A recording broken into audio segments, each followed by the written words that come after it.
Okay, so yeah, so that is one of the requests to all the panelists that we have the entire deliberation in English because we have members across India. And secondly, I would also like to take on record the awesome presence of some of the revenue officers who are here. I could see Central Tax Senior Officer in the the attendees. So thank you, sir, for joining in. It's indeed a pleasure for us that you are here to listen to what we have to share about the controversies, the judgments, and also the way to look forward. Thank you very much for joining in. And thanks to all our faculty members for really encouraging us. As you can see, we have shifted from a Zoom meeting to a webinar mode. And this happens only when you have requisite number of attendees. So that also shows your enthusiasm. And I would also like to thank all my co-admins like Arpit ji, Venu ji, and Unni ji for working together to make this happen. So with this, I'll quickly request to have the introduction. Yeah. Okay. Thank you, Arub sir, for welcoming us all on this fine day that is GST's birthday, which has brought us all together in this platform to celebrate its journey for the past 6 years. So we have two very vibrant speakers with us today. We have Archana Madam. She's a chartered accountant and founder of her own firm, Archana Jain and Company. She has a wide array of experience in GST audit, customs, ED, SID matters, and all DGFT related matters, and specializes in indirect taxes. She's a faculty of ICAI and also a faculty at NASIN. So we can see that her experience is not only in enriching CAs like us, but also the revenue officers and guiding how to train people in the proper way taxation has to happen, and successful at various forums in litigation as well. We also have Rajesh sir with us. He is now a partner in Venugopal and Vinay. And he is also well-known faculty. You all know him and needs no introduction. He has contributed substantially to the history in GST as far as our community is concerned, and has been a teacher in the spiritual sense for each of us who are assembled here. He has also been an author and has authored various books on GST audit, ready reckoners, practical guides on service taxes, as well as the Karnataka VAT. And most famously, he was one of the senior partners at Iragangi and Company at Bangalore, where he created the litigation wing and had experience more than 15 years. And he still contributes his 100% in writing journals and articles in his pet subject, that is indirect tax and GST, and continues to enrich us with his experience and shares his knowledge, and is always ready to help another professional with anything in GST. So we welcome both of you, and thank you again for coming on such short notice and being there to have a celebration with us on this fine day. So over to you, sir. Thank you, Unni. Thank you very much. Yes, indeed, it's a huge pleasure that we are celebrating CA Day and GST Day together.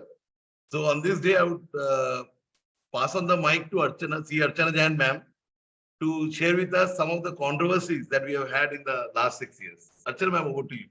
Thank you so much, sir. Thank you, Unni sir, for your warm introduction and humble introduction. And what a day to begin, CA Day and a GST birthday. And I mean, it's a perfect combination of what we are celebrating today. And thank you so much for all the hard work that you all have inculcated behind this show, which has been well planned and well curated. And I hope we all will be enjoying and will be having some kind of addition to our own knowledge bandwidth. So thank you so much. And I'll just begin to share my screen. So I'll just touch base upon 3 important highlights that has been talk of the story or talk of the town. So the topic. Ma'am, I'll just take about 10 seconds. To all the attendees who are asking about the questions, yes, you can put your questions in the chat box. So at the end of every session, we'll have a Q&A. So we'll answer the question at the end of every session. Over to you, ma'am. Thank you so much, sir. So seamless credit. It was seamless. Now it has become seamless. And when ITC or when GST was introduced, this was the backbone for the introduction of GST to avoid cascading effect, to avoid double taxation, and there should be a free flow of credit, which was not there in the erstwhile regime. But as time has passed and as time is progressing, as the law is progressing, we are seeing that there are certain bottleneck, or I should say there are more control factors that were expected from us on the day when this GST was implemented at the midnight of 1st of July 2017. And the basic question or the moot court question is section 16(2)(c), then section 16 subsection 4, and the most important is ITC denial in case when there is a retrospective cancellation of the supplier. So we have to understand, because these are the most pain areas. Do I have any control on 16(2)(c? Because the the worded of the statute is in such a manner that I have to see that the tax has been paid from the eligible availed credit. First of all, how come I know whether the eligible credit was available to him or no? I don't have any mechanism. Secondly, how to see that whatever tax has been paid while filing the GSTR 3B, because I'm able to see the consolidated figure. So I am not aware what was the quantum that has been shown in that, though there is a mismatch or though there is a red flag that are appearing in GSTR 3B, but still those red flags still allow you. There may be certain things that has been introduced recently or which may see as the time progress, but ultimately this is one provision which is asking me to do what is not possible in my hand. Similarly, section 16 subsection 4, very, very interesting. Do I have to see the timeline prescribed under section 16 subsection 4 with respect to supplier or with respect to recipient? In my little understanding, section 16 talk about the eligibility criteria with respect to the recipient. I have to avail, I have to follow the mechanism, I have to follow the condition prescribed under section 16 subsection 2. Again, 180 days payment. Again, the timeline with respect to the last date as per section 16 subsection 4 has to be seen from my perspective, from the perspective of recipient. But I'm sorry to quote, it has been used in a different manner. It is being used like a twin-sided sword, and it is being for recipient and for supplier, which is not correct at all. So let's start with this provision only. So there has to be an uninterrupted flow of credit. I mean, that was the basic ingredient. And whenever there is a provision or whenever there is a denial of the credit, the further questions that need to be answered are, was the transaction not genuine? Was the transaction not valid? If the answer is no, then why this whole premise has been built on this in this methodology that the credit is being denied to me? So in case the transaction is genuine, the transaction is valid, and even at the time of transaction, when I was conducting that transaction, the supplier was very much alive. The GSTN was working. I have taken due precaution while checking that yes, GSTN is active. He has been filing the return, and for the period when I am availing the credit, for that period also the return has been filed. And now tomorrow, after 4 years, 5 years, 6 years down the line, if you are cancelling, I mean, do I have any mechanism to control that? Then why my benefit has to be denied? I really fail to understand. And the most important, the onus is on the department to prove that there was a collusion between the supplier and the recipient with respect to the transaction. And in case that is not there, then there cannot be any denial. And further, we have to see that yes, the complete payment, because we have to check 180 days timeline also. And when the payment has been made and there are valid evidence for the same, then I don't think so there is any other provision that should be invoked for the denial of the credit.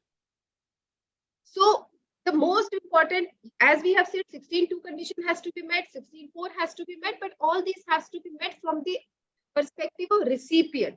And when I talk about the eligibility of ITC with respect to GST registration cancellation, and that to retrospective.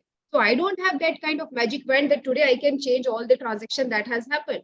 So anyways, there are certain jurisprudence or there are certain judicial pronouncement which are there to help the assessee. And I'm just highlighting few of them which are recently held.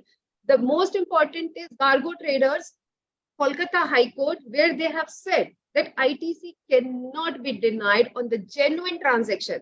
So please remember, whatever I'm talking today over here is with respect to the genuine transactions. With respect to the genuine buyer and the genuine supplier, There may be various reasons for the supplier to cancel his registration. That may be a COVID, the proprietor may have died, or there may be certain other reason. He may have shifted his place of business, or for that matter, even I have come across many cases where even the supplier is still at the same premise, but I don't know why he suddenly found to be missing. And when there is a second time event or when there is a second investigation, he may be found active.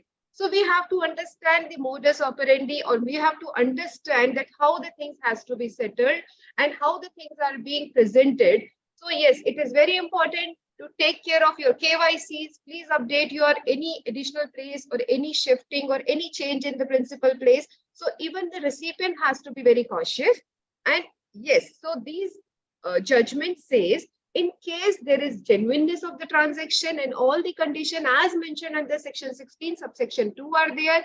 Further, at the time when I have conducted the transaction, that time everything was in place, then I should not be held liable. And even we have seen the judgments where they have said for any kind of mistake that a supplier is conducted, when my condition has been fulfilled or whatever was beyond within my capacity, that has been taken care of. In that case also, I should not be denied with this right of my claiming of ITC.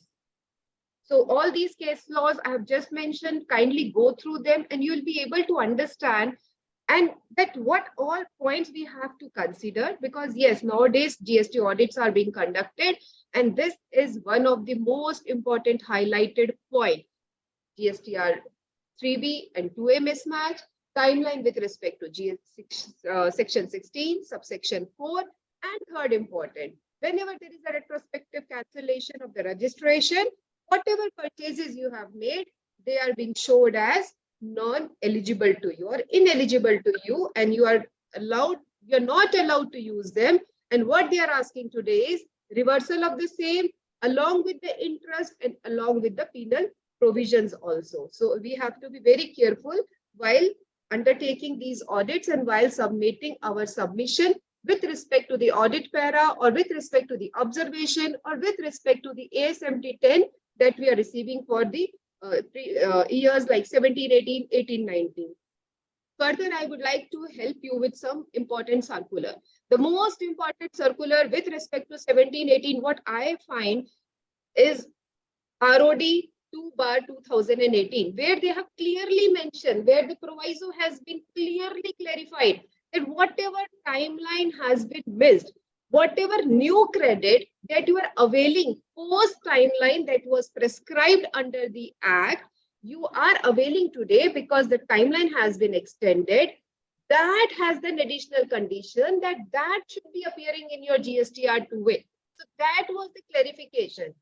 My little understanding says, whatever ITC you have availed within the timeline prescribed under section 16, subsection 4 for the year 17-18, that was September 18 return, you don't need to comply with any provision of 2A because the clarification itself says whatever new credit you are availing for all those invoices or debit note which were not being considered because they were not appearing or they were not being filed. So now you have the time and whatever is appearing in 2A that you can avail before 31st March return. So that was the timeline with respect to the extension, with respect to the new credit. And that timeline was not at all there, or which is not saying that the supplier must have filed the return by that time period. Why? Because that intention is very, very clear again by the circular 183/22, which was again issued in 27th of December. There also they are saying whatever the payment has been made, you have to give a declaration. You have to provide some kind of documentary evidence or some kind of certificate that yes, all things has been made according to the provisions of law. But even under section 16, subsection 2, clause C, there is no date prescribed by what time I have to make the payment. The payment of taxes can be made any time. Yes, the timeline for availability or the eligibility to avail has been prescribed. So again, my humble submission is that all these points has to be considered with respect to the perspective of recipient and not the supplier. That we are seeing many audit observation where this provision of section 16 subsection 4 is read with respect to supplier. So I'll not hinder more on that point because I have my timeline. So next important aspect, that is discount, trade discount or cash discount. So this is the most common thing in today's world, and specifically post-COVID, when we have seen that all the businesses were trying to again have their grip or trying to again rebuild their business. So many a times they have offered discount, which may not be a normal course of time. And further, there are certain trade business or trade practices where a primary discount is offered and a secondary discount is also offered. And that secondary discount is either linked with the turnover or linked with some kind of targets that has to be achieved for the eligibility of that discount. So yes, we are aware that there are certain schemes, but I may not be aware whether I will be able to fulfill that scheme or no. So we'll see that how this all has to be read, and only because of the limitation of time, today I will be touching base only on one judgment which has taken care of this in a different manner, where the Kerala Appellate Authority for Advance ruling has held that how the discount in this ruling has been worded and how the discount has represented or has taken the color of consideration, that has been in this advance ruling, it has been made a taxable amount, and it has also taken the color of consideration. Though it was a discount, the flow of the same amount has been flown in a manner that is practiced across the country, and which is taken, or in common parlance, which is understood as discount. But the way this ruling has worded, it has given the color of consideration, and that is the reason they have said, no, it is taxable also. We all know the facts. The critical issues that we have to understand is that in how the consideration has to be read. So there are provisions. The consideration has to be read with respect to section 15, again with respect to section 7, and the important is the definition as worded under section 2, subsection 31. It is important to note that section 15 taxes the supply, which is under section 7, at transaction value. It is obvious that the supply cannot be taxed without consideration, barring the situation that we all know fall under schedule 1, and that has to be read with section 7, subsection 1, clause C. So let's discuss that.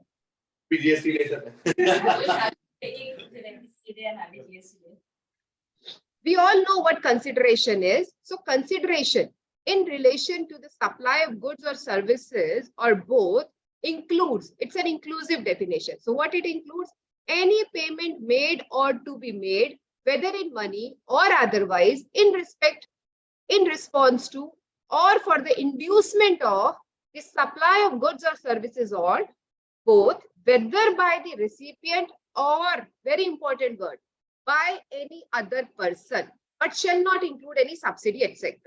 And this again, any other person has been used in a very different manner. So we have to understand that the intention of the government is that yes, there has to be certain consideration, either you are paying or somebody else on your behalf is paying, still it will be taken into consideration as consideration only. So discount can again be bifurcated in two manners: discount known before or at the time of the supply, or discount which are offered post supply, that are called turnover discount or incentives or whatever name you may call them. So it is important to note that the term in section 15 subsection 3 of the CGST Act, discount has been used, and discount includes both pre-sale as well as post-sale, and that has to be deducted from the value of supply, provided certain conditions that are prescribed over there are met. Section 15 of the CGST Act, as per subsection 1 of the said Act, says that the levy of GST is on transaction value of the supply, which is the price actually paid or payable for the supply, provided the parties are unrelated and the price is the sole consideration. The levy is therefore on the actual consideration and does not extend to any notional consideration. There has to be a consideration either in cash or in monetary or in kind, but that has to be a consideration. I cannot assume any notional consideration at all. That was not the intent, that was not the provision. So we have to understand and we have to discuss certain decisions where they have specifically recognized the discount given to promote further trade, irrespective of the nature for which it is given, when it is in term of the agreement and establish the practice between the parties, it is still in the nature of trade discount. So we have to understand when the trade discount is clear and the trade discount is in the nature of some kind of a transaction or some kind of agreement. So whatever the way that it has been worded, it will be still treated as trade discount. So the impugn order, which we are talking of, Kerala AAAR, is unsustainable as it has resulted in double taxation. There was a flow of transaction. I may have billed to my distributor, then through distributor, I have transferred the final discount to the customer. Because the distributor has purchased me from an X amount and he has passed on the discount to the customer. So what I'm doing is I'm making his loss good. So I'm only reimbursing. So ultimately, if I see the whole flow of the transaction at the primary point itself, if that discount would have been known to me or discount would have been like at the first stage of the transaction, then I was not supposed to make the payment of GST on the complete transaction. So here what he has done is he has made the complete payment on the complete transaction. He has given that supply to the distributor. Distributor has finally passed on the discount and that discount has been finally made good. So now the AAAR says that because the distributor has made full payment, so he is eligible to claim the complete ITC and whatever discount that has been reimbursed to him, because he may have charged a less amount and he has paid the IGST on the transaction value, but whatever this discount that has been reimbursed, it is also consideration. It is also considered as a consideration. So my humble question over here is, what different supply he has made over here for which he has received the consideration? As far as I understood the whole analogy of the transaction that has been enumerated over there, I do not find that there is any different transaction that is happening between these two. So as per my understanding, that was merely a discount that has been routed through the distributor and there is no other supply for which that amount which has been reimbursed should be considered as a sole consideration and which should be leviable to GST. But this is the whole premise on which this judgment is, or this AAR ruling is based upon, and which says this reimbursement of discount is a consideration and he should be doing it as a taxable consideration just because the other person is issuing the credit note, financial credit notes. So they are saying that when you are issuing a financial credit note, then as you are not reducing your liability, so even the other person is eligible to whatever tax he has paid. So there is no denial on the same. But again, whatever he is getting additional, he should be paying tax on the same. So is it not amounting to double taxation? Because the taxation has already been paid on the whole amount, which at the first instance should not have been paid. So whatever I have already paid, even if I considered, okay, it is something which is flowing to him, then again, why the taxation should be levied? Because that portion has already been taxed over there. And if I would have written that discount on the face of my invoice, then I would not have paid tax on the same. But now, as I have already paid the tax, that in my little understanding, it should not be taxed again and it should be treated as discount only. So I have just enumerated and I have just taken the reference, though this circular was quashed post its issuance, but still para D, subclause 3 of the said circular says that financial or commercial credit note can be issued by the supplier even if the condition mentioned in clause B of subsection 3 of section 15 of the CGST Act are not satisfied. In other words, credit note can be issued as commercial transaction between the two contracting parties. And there is nothing under GST Act which state that the trade discount offered by the supplier and or by the commercial credit notes issued by the supplier must be treated as additional consideration in the hands of distributor who supplies the said product to the dealer or consumer, because there is no notional credit or there is no analogy that can be drawn from section 15 or section 2 subsection 31 where I can get this discount a color of a consideration. So that we have seen that in this ruling, I am of the opinion that has not done justice to the discount the way it should have been done. So next important question or next important controversy today is cash seized during the search operation. We all are aware of the definition of goods because GST is what? A supply-based tax on goods or services or both. So something to be have a color of taxation or to have the levy under the statute, it has to fall within the definition of goods or services. So something which is excluded itself from the definition of goods, in my humble opinion, I have a doubt whether the same should be treated as goods for some other reason or just mere for the seizure of that particular item when you are having an inspection or when, when the inspection is converted to search. So merely because it has been found or it has been lying over there, I don't think that fall within the definition of what has been worded, because again, we have to see what all items or what all goods are liable to be seized. There are particular words that has been worded in the statute and we have to understand them and we have to read them precisely the way they have worded. So search and seizure, as we know, section 67 is the... Archana, sorry to disturb. This is virtual. I can't pass on a slip. So I'm telling you, last 5 minutes. Yeah, I'll conclude in 5 minutes. I'm keeping the track on watch. So I'm not going into the nitty-gritties, but there has to be important word that what can be seized. The seizure can be of the things or the goods which are secreted in any place. That means they have done something beyond, they have taken some further step to identify that yes, these goods are liable to be confiscated because they were secreted. Just merely the cash is lying in my drawer does not make it secreted, that I'm secreting that goods.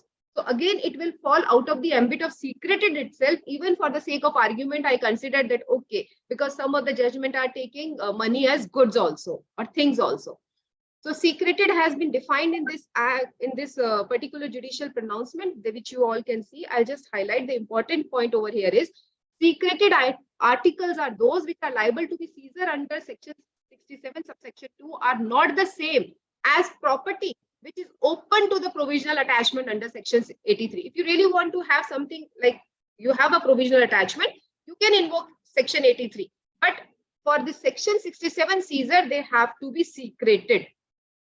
The term seizure has not been specified. So still we know that the term secreted article mean goods and other article which are secreted in place of search. And the secreted article means secreted article which comprise of goods liable to be confiscated, documents, books, etc. that are to be seized. In my little understanding, money is neither good nor services in GST, nor it is the things secreted to be considered offending articles. So we have seen, and the most important or the latest judgment was Arvind Goyal, where it has said that where the Honorable Court has directed the authorities to return the amount taken in possession by GST authorities with interest, noting that the GST officers cannot take possession of cash found during search under GST Act 2017. And definition of goods, as we all know, it is something other than money and securities. When the goods definition itself is excluding money, then how can it be secreted also, or how can it have a color of goods when we are conducting search? So these were the few points which were really highlighted in today's scenario when the audits are being conducted, or we are seeing or we are facing challenges with respect to these queries, which I've just tried to sum up in the timeline given to me. And I'm just handing over the podium to Arup sir once again. And thank you, sir, for this wonderful opportunity, and really enjoyed deliberating here today morning. Thank you. Thank you, Anchal ma'am. Thank you so much for the wonderful deliberation. So in the meantime, so I would also request Rajesh sir to give a rejoinder to your arguments, or if he has any views on your controversies. So Rajesh sir, over to you for adding on the controversy, if you want to add any rejoinder to ma'am's submissions. Okay. And then also go ahead with your presentation. Yeah. And ma'am will take the questions at the end of the entire session. Yeah. So what do you, Rajesh? Okay. Thank you, Arup. Thank you, Archana madam. Hopefully my screen is visible. Yes, sir. Yes. Yes. Okay.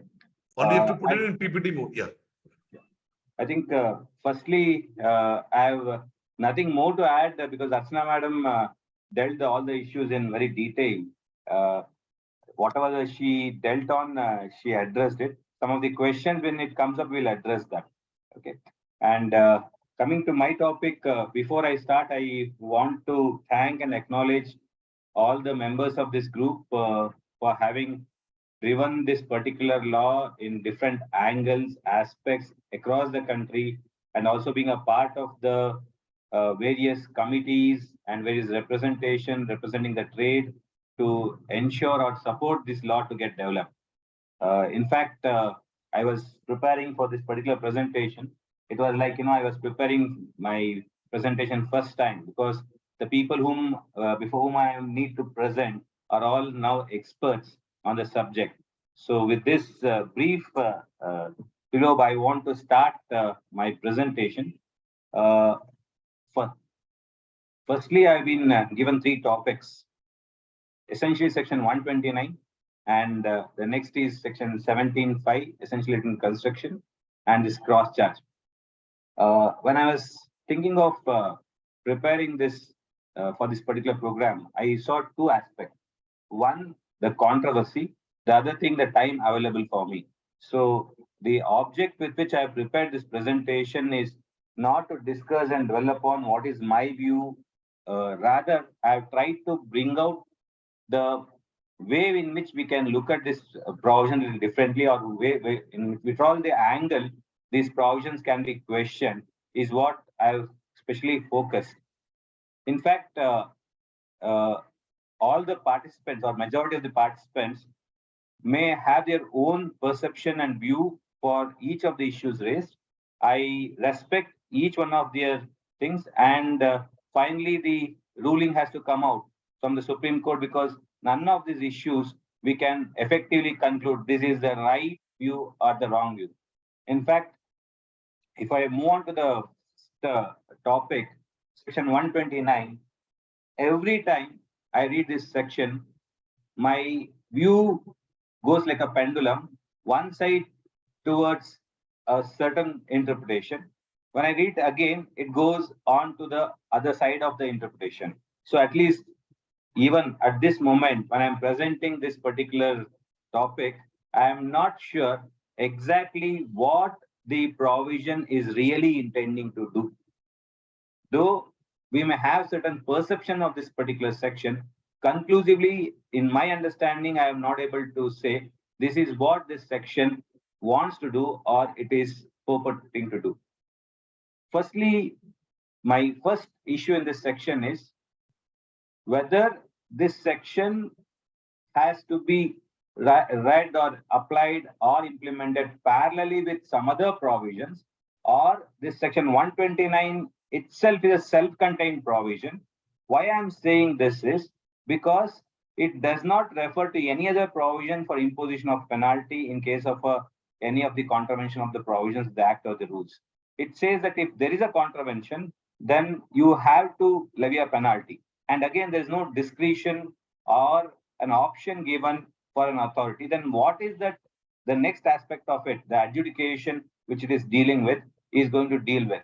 So at the first instance, the controversy which arises is, should the aspect of mens rea, intention to evade payment of tax, whether there was a clerical mistake or whether essentially there was a mistake, intended mistake, unintended mistake, evasion purported mistake, none of those aspects can be presumed or assumed when I read section 129.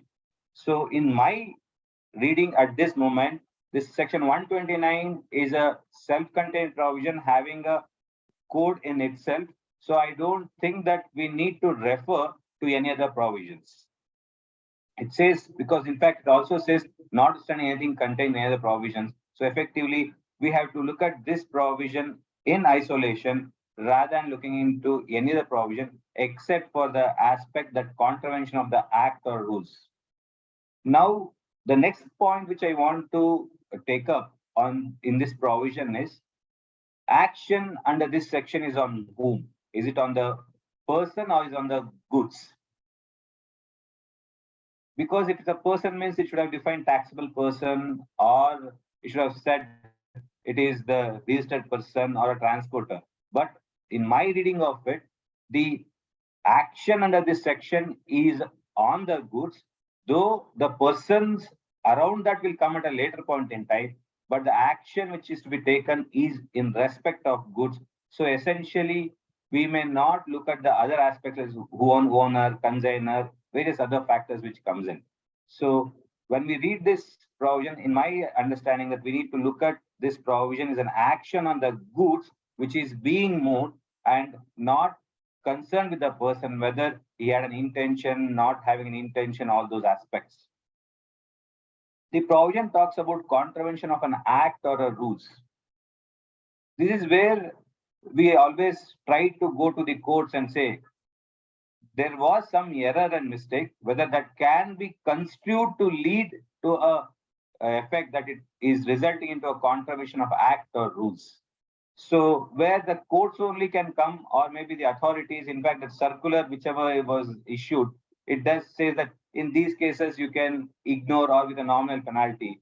So I do not know from where to take up this. And again, when we are talking about this contravention of the act or rules, should it be read to mean only relevant to the movement of goods? Section 122, is that what we are only referring to, or any other provisions of the act or rules? In my reading of this provision, it should be confined only to the provisions relating to the movements of goods, because the officer, the proper officer who is in charge, who has been authorized to verify or check this movement of goods, is not an assessing officer to get into the act of getting into the correctness of the valuation, rate of tax, etc. Already number of decisions by the courts have come out on this, but I'm just essentially highlighting the fact when we are talking about the contravention of the act or rules, it should be limited to the scope of the movement of the goods and the documentation relating to that movement of goods, and it cannot go beyond that, or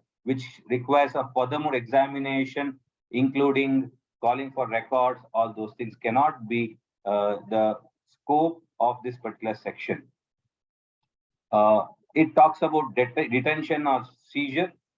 When I talk about this detention or seizure, I think the circular gives out various forms and the procedure, how it has to be dealt with.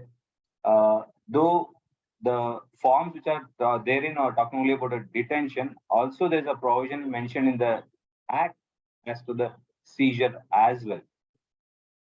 When it comes to the reading of subsection 1,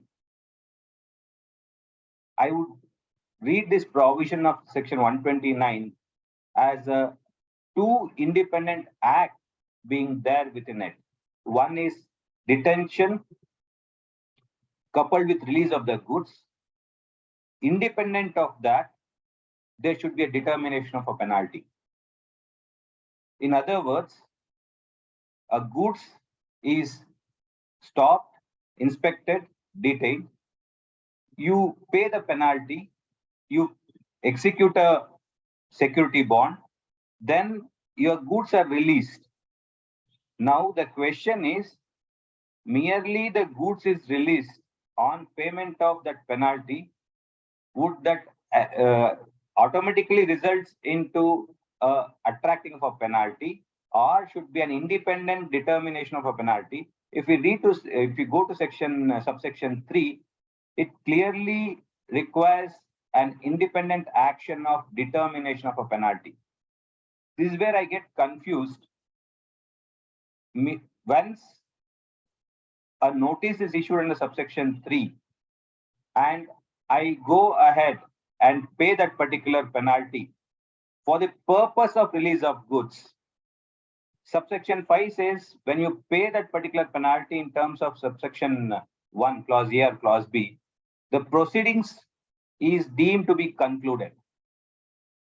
Once the proceedings is deemed to be concluded, do we get a chance? Do we get a chance to challenge that particular action in the appellate mechanism? Or for that matter, even before issue of a show cause notice, can I make a payment of that particular penalty and release the goods, but still contest that particular penalty proceedings in the show cause notice issued? Where would my position stand?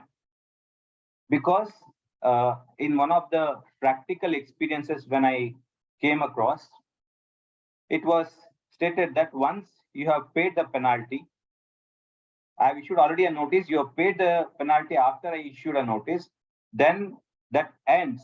You cannot challenge that particular order in the next appellate proceedings because the provision specifically says the proceedings shall be deemed to be concluded, proceedings is going to be concluded. So, which gives a different outlook altogether. For in practice, whenever any such penalty is being paid, if somebody would like to contest, whether before issue of notice, after issue of a notice, it is generally suggested that a dissent note or an objection to the thing that we are not agreeing to that fact and the payment is being made merely for the purpose of release of goods and we wish to contest that particular issue of a penalty, I think is suggested so that you have a remedy at the appellate mechanism to contest the matter. So these are some points.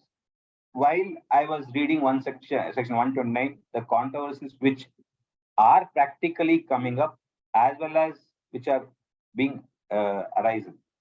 Now, at this point in time, I would like to also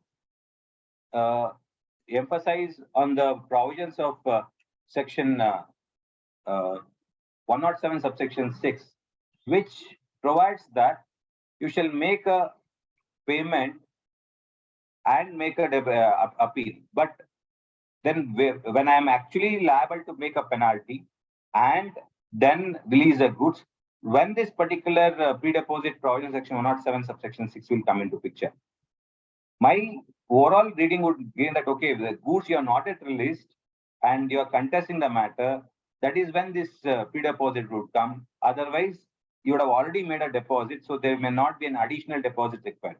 One more position where it would come is where you would have executed a bond for the purpose based on that clause C. Then also you would have not paid any money for the release of goods and you are contesting the issue. That is when the pre-deposit would come. And in fact, one more point which I noticed is the subsection 3 of 129 does not mention whom the notice should be served. It only says notice shall be served, but who on whom? Unlike section 73 1 or 74 1, it says the person who's chargeable to tax. There's no such wordings in this section. So there is a little lacuna also which are there. And one more aspect in this discussion I would like to highlight is after the amendment, whenever the auction which happens under subsection 6 is that is not as a consequence to confiscation, it is only for the purpose of recovering the penalty. So that is an important aspect which we need to notice. So it is not, the goods is not confiscated. It is only auction for the purpose of recovery of the dues. Last point on the first topic which I want to highlight is majority cases, the officers do follow only circular, that MOE 1, 2, 3. But simultaneously, the provisions of the rule specifically refers to the notice under section 129.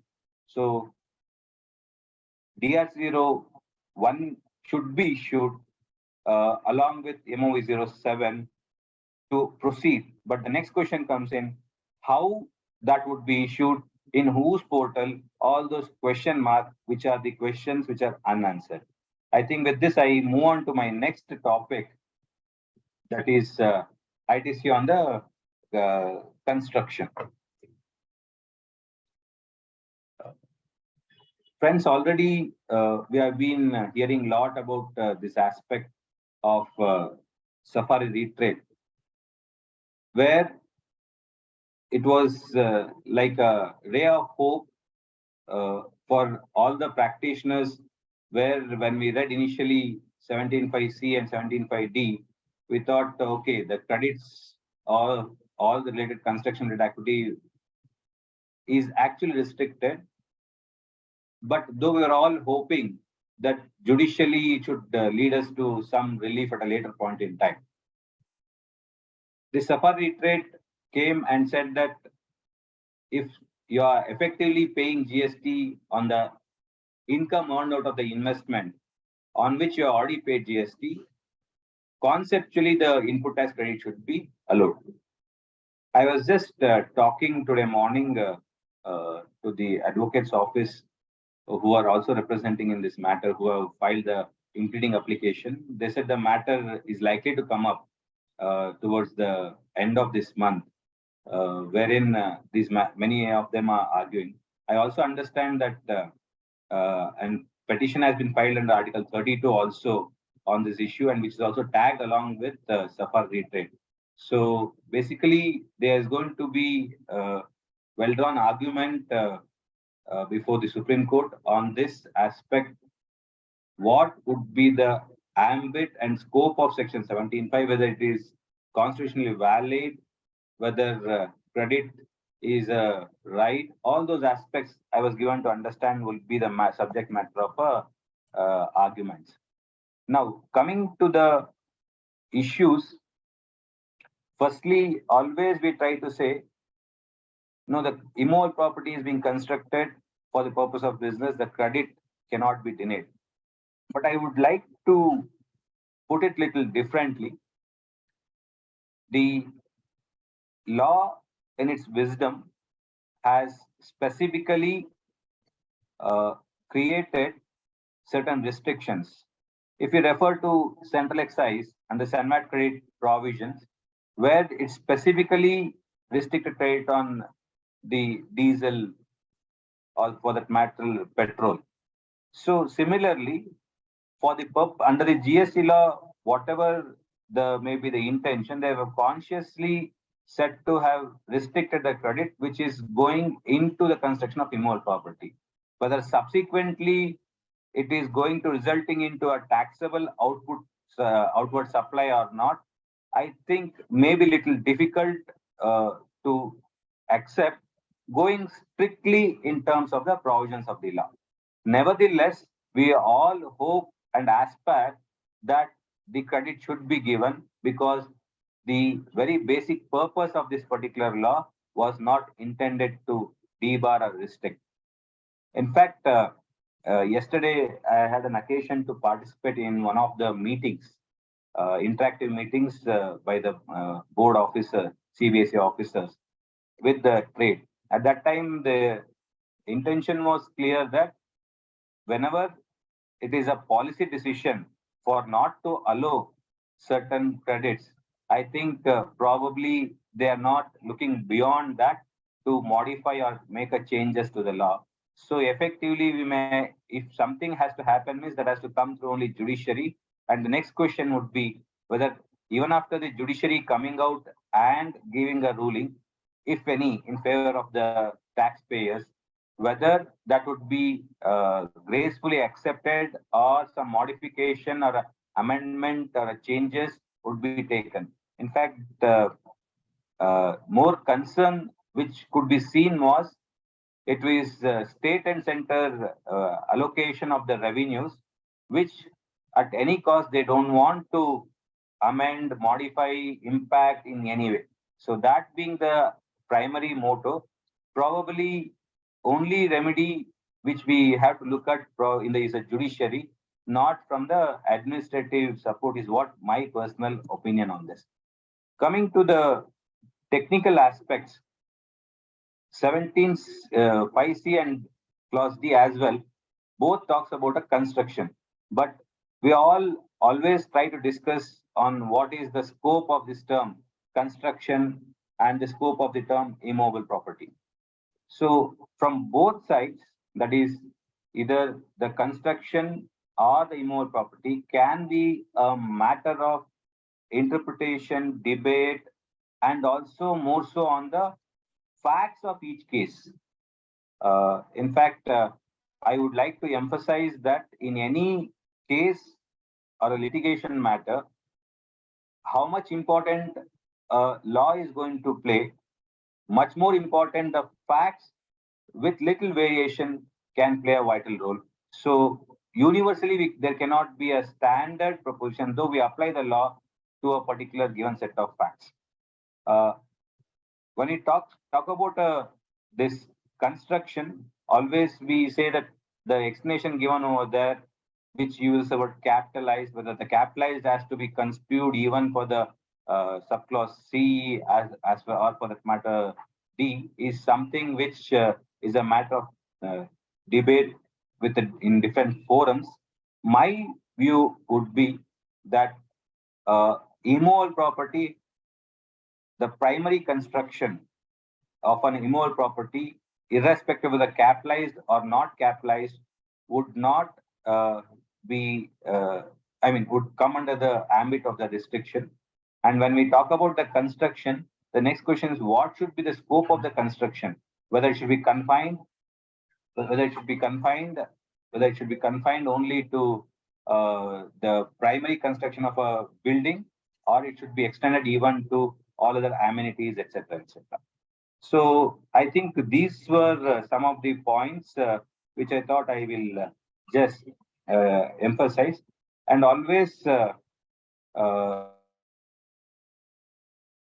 we try to look at the definition of a plant and machinery, where again that particular plant and machinery excludes land, buildings, civil structures. So how do we interpret would be a matter of debate. On the last topic, I understand around 5 to 7 minutes is remaining. My first thing is, where did this problem started with? Is it in the concept, or is it under the law, or is it the decision of advanced ruling in Columbia, Asia? Basically, the concept with which we are proceeding, the interpretation of this entire concept aspect is treating or dividing one entity to a multiple deemed entities. Then when we are dividing it to be so, to what extent of division we need to go, to what minutely we need to go, would be a matter of a debate. In fact, all of you are aware that this issue was tried to be taken up, addressed in one of the meetings in 31st, and also in fact the draft circular for the consideration, but the committee did not, the council did not approve it. They deferred the matter. In fact, yesterday when I was having this interactive meeting, then also I was given to understand this matter of cross charge and ISD is still under consideration, and they are yet to conclude on that particular point. So that issue remains still a matter of debate or a controversy. Before I conclude, I thought I will put across some pointers how we can look at this distinct person concept. Physical personnel versus personnel belonging to a particular GST. What I mean to say here is, basically, I am, say, presently sitting in Bangalore, but especially after the pandemic, we have a concept of work from home, work from distinct place, all those things. I need not be physically present, but all my affiliation, everything is to a branch, say at Delhi or Bombay. So whether I should be, first of all, constituted as belonging to where? I'm working from Bangalore, but actually I'm belonging to Delhi and working for Delhi or working for Bangalore. So how do we draw this distinction? I think this is where there will be a lot of challenges which will be coming in. The next aspect is the management operations versus operational management. Management activities versus operational activities. How do we make a distinction? Whether this concept of cross charge has to be looked at it from either management activities also or only relating to operational activities. So if that is the case, should we consider management activities as a separate distinct entity and take a registration and start cross charging to everybody, or where when the management is sitting in one of the operational GSTN, so how it has to be dealt would be again a question mark, which it's not easy to address. Same way, organizational expenses vis-a-vis the which may have a benefit to a registration based the GSTN based expenses. For example, advertising may indirectly benefit all the registration, whether it should be construed having been provided by head office to branches, it would be again a question mark. Same way, the which of the registration is benefiting with any input services, vis-a-vis which of the branches having a contract with the supplier of goods or services would be another point which may request attention to look at it. Like that, inward supply measure, we would not have any problem if all our inward supplies are taxable. The problem would effectively come when my inward supplies are either non-taxable or exempted. Then I would not have paid a tax. But when I have to cross-charge to other entities, especially who are also having a taxable and exempted, then that adds to the cost. I think this is where the issues which can come up. And the last point which I want to highlight is, many of us know that second provision to Rule 28 talks about if I charge and the other entity is eligible to credit, we not worry. But is it necessary that I have not all charged anything? Vis-a-vis, I have to charge some amount would be again a matter of debate. I think hopefully I've covered within the time allotted as much as possible points to the consumption of the participants. Yes, I think that was wonderful, Rajesh sir. So I think if Archana ma'am wants to add something, maybe in 1 minute or so. No, sir, nothing to add because sir has widely covered everything. Only we Okay. are eagerly waiting for the safari retreat, how on which side the camel is going to stay. So that let's see, because I mean that was one of the biggest thing that we all are eagerly waiting for. And honestly speaking, this cross charge versus ISD, I mean, I really don't have any words to express that. I think I just want Arupji, I just want to add one aspect that Yes, is sir. which I think important also, because many cases they have taken an input tax awaiting the decision of Supreme Court. Yeah. So there different people have taken different stand. Some of them have availed and just kept it without utilization. Some of them wanted to keep it without utilization because of the order of utilization, it gets utilized. Right. So then what happens? Some of them have said, no, why do we want to do it? We avail it and reverse it under protest. Then we will re-avail the credit when the decision comes up. Whether that may lead to another litigation because there is no specific provision of a re-availment of a credit in the GST law. So there's going to be a lot of issues also on this aspect of actions already taken differently by different practitioners and the taxpayers. Right. I think that is a challenge that we are going to face in the days to come. So I think we'll take about 2 questions. One question is whether circular number 183 can be made applicable to 1920 also. Because 183 gives release only for 1718 and 1819, saying that, 3B versus 2A. If it's not there, then you can give a certificate. So Archana ma'am, this question is to you. So whether circular 183 benefit can be... I have deliberately not answered on the screen, but yes, I'm of the opinion it can be used because that's one thing they have initially started for that, but I don't think there is any denial that it should not be used because ultimately the challenges are the same only. Right. I think that is the stand that many of the taxpayers are already taking. And the second question we'll take is, Praveenji, that this is to Rajesh sir. If goods are intercepted moving without invoice and the actual owner comes forward and acknowledges that it is his goods, can the spot officer say that owner has not come forward? Still say that the owner has not come forward?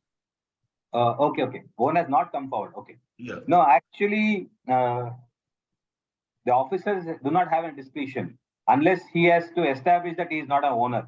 When I have come out that I am a owner and producing a document of title, whatever it is there to say, he cannot deny and try to impose. That is what which can be challenged if that is what is the stand which is being taken. Okay. And Arunji, maybe, we have Nilesh who has raised the hand. yeah, Nilesh, that's what I was going to say. Yeah.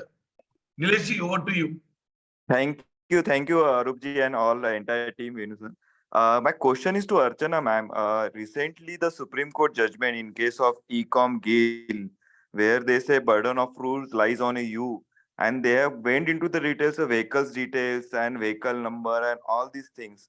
So how that will be impacted on a now again on a 16 section 16. Even though the law says the receipt of the goods and all conditions are mandatory under the GST, unlike under the Karnataka VAT laws, if I'm not wrong, Rajesh sir also can add on that part on Karnataka VAT laws. Madam, you can answer.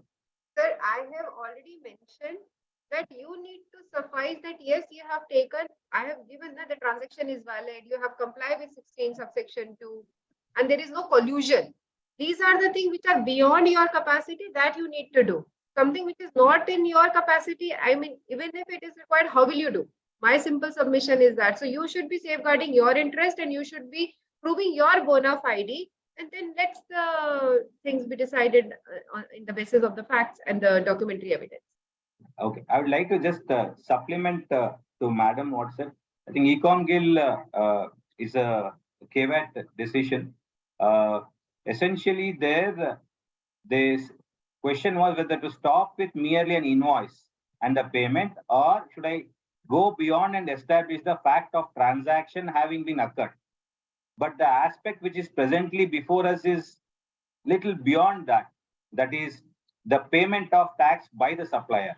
So there is a little difference. I would like to distinguish that decision by saying that, okay, in my case, if the transaction is not being questioned by any of the officers, they are not at all, when they raise only say there's a difference, supplier has not paid.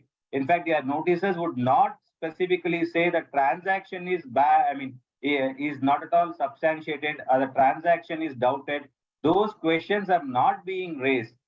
So that being the case, so I would say that, the decision of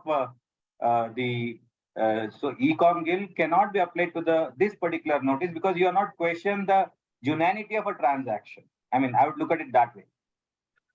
Right. Thank you, Rajesh sir. Thank you, Archana ma'am. In the interest of the time, we are unable to take all the questions, but I would request the panelists if they can give the replies in the chat boxes. That would be immensely helpful to all the participants. And participants really thankful for your overwhelming presence as well as the questions. But since we have further panelists, like we have Pritam Ahureji, we have Natrajan amongst us, we'd also like to take the benefit of their deliverables that they're going to, knowledge that they're going to share. So over to Venu for a well-deserving vote of thanks for the panelists of the first session. Yeah, in fact, before moving to the next session, it is our duty to firstly thank both Archana ma'am and Rajesh sir for taking these 6 controversial issues which are really going to be controversy and come in the most of the audits assessment, and I'm sure the litigations are going to get filed. Especially this where Archana madam was talking on the trade discount additional incentives, which was though 15.3, but it is considered as an additional incentive. And I'm sure everyone were dealing with the investigation, and the INS one was also as equivalent to as audit, which is going for 6 months and 1 year. What is their powers to the C's was also very beautifully done. And thought-provoking questions from Rajesh sir, whether section 129 itself a code by in itself, and where the mens rea is not looked into. Like safari retreats, I'm sure everyone are like waiting for this is for the argument. Someone stands up and say, okay, next hearing ka date aa jata.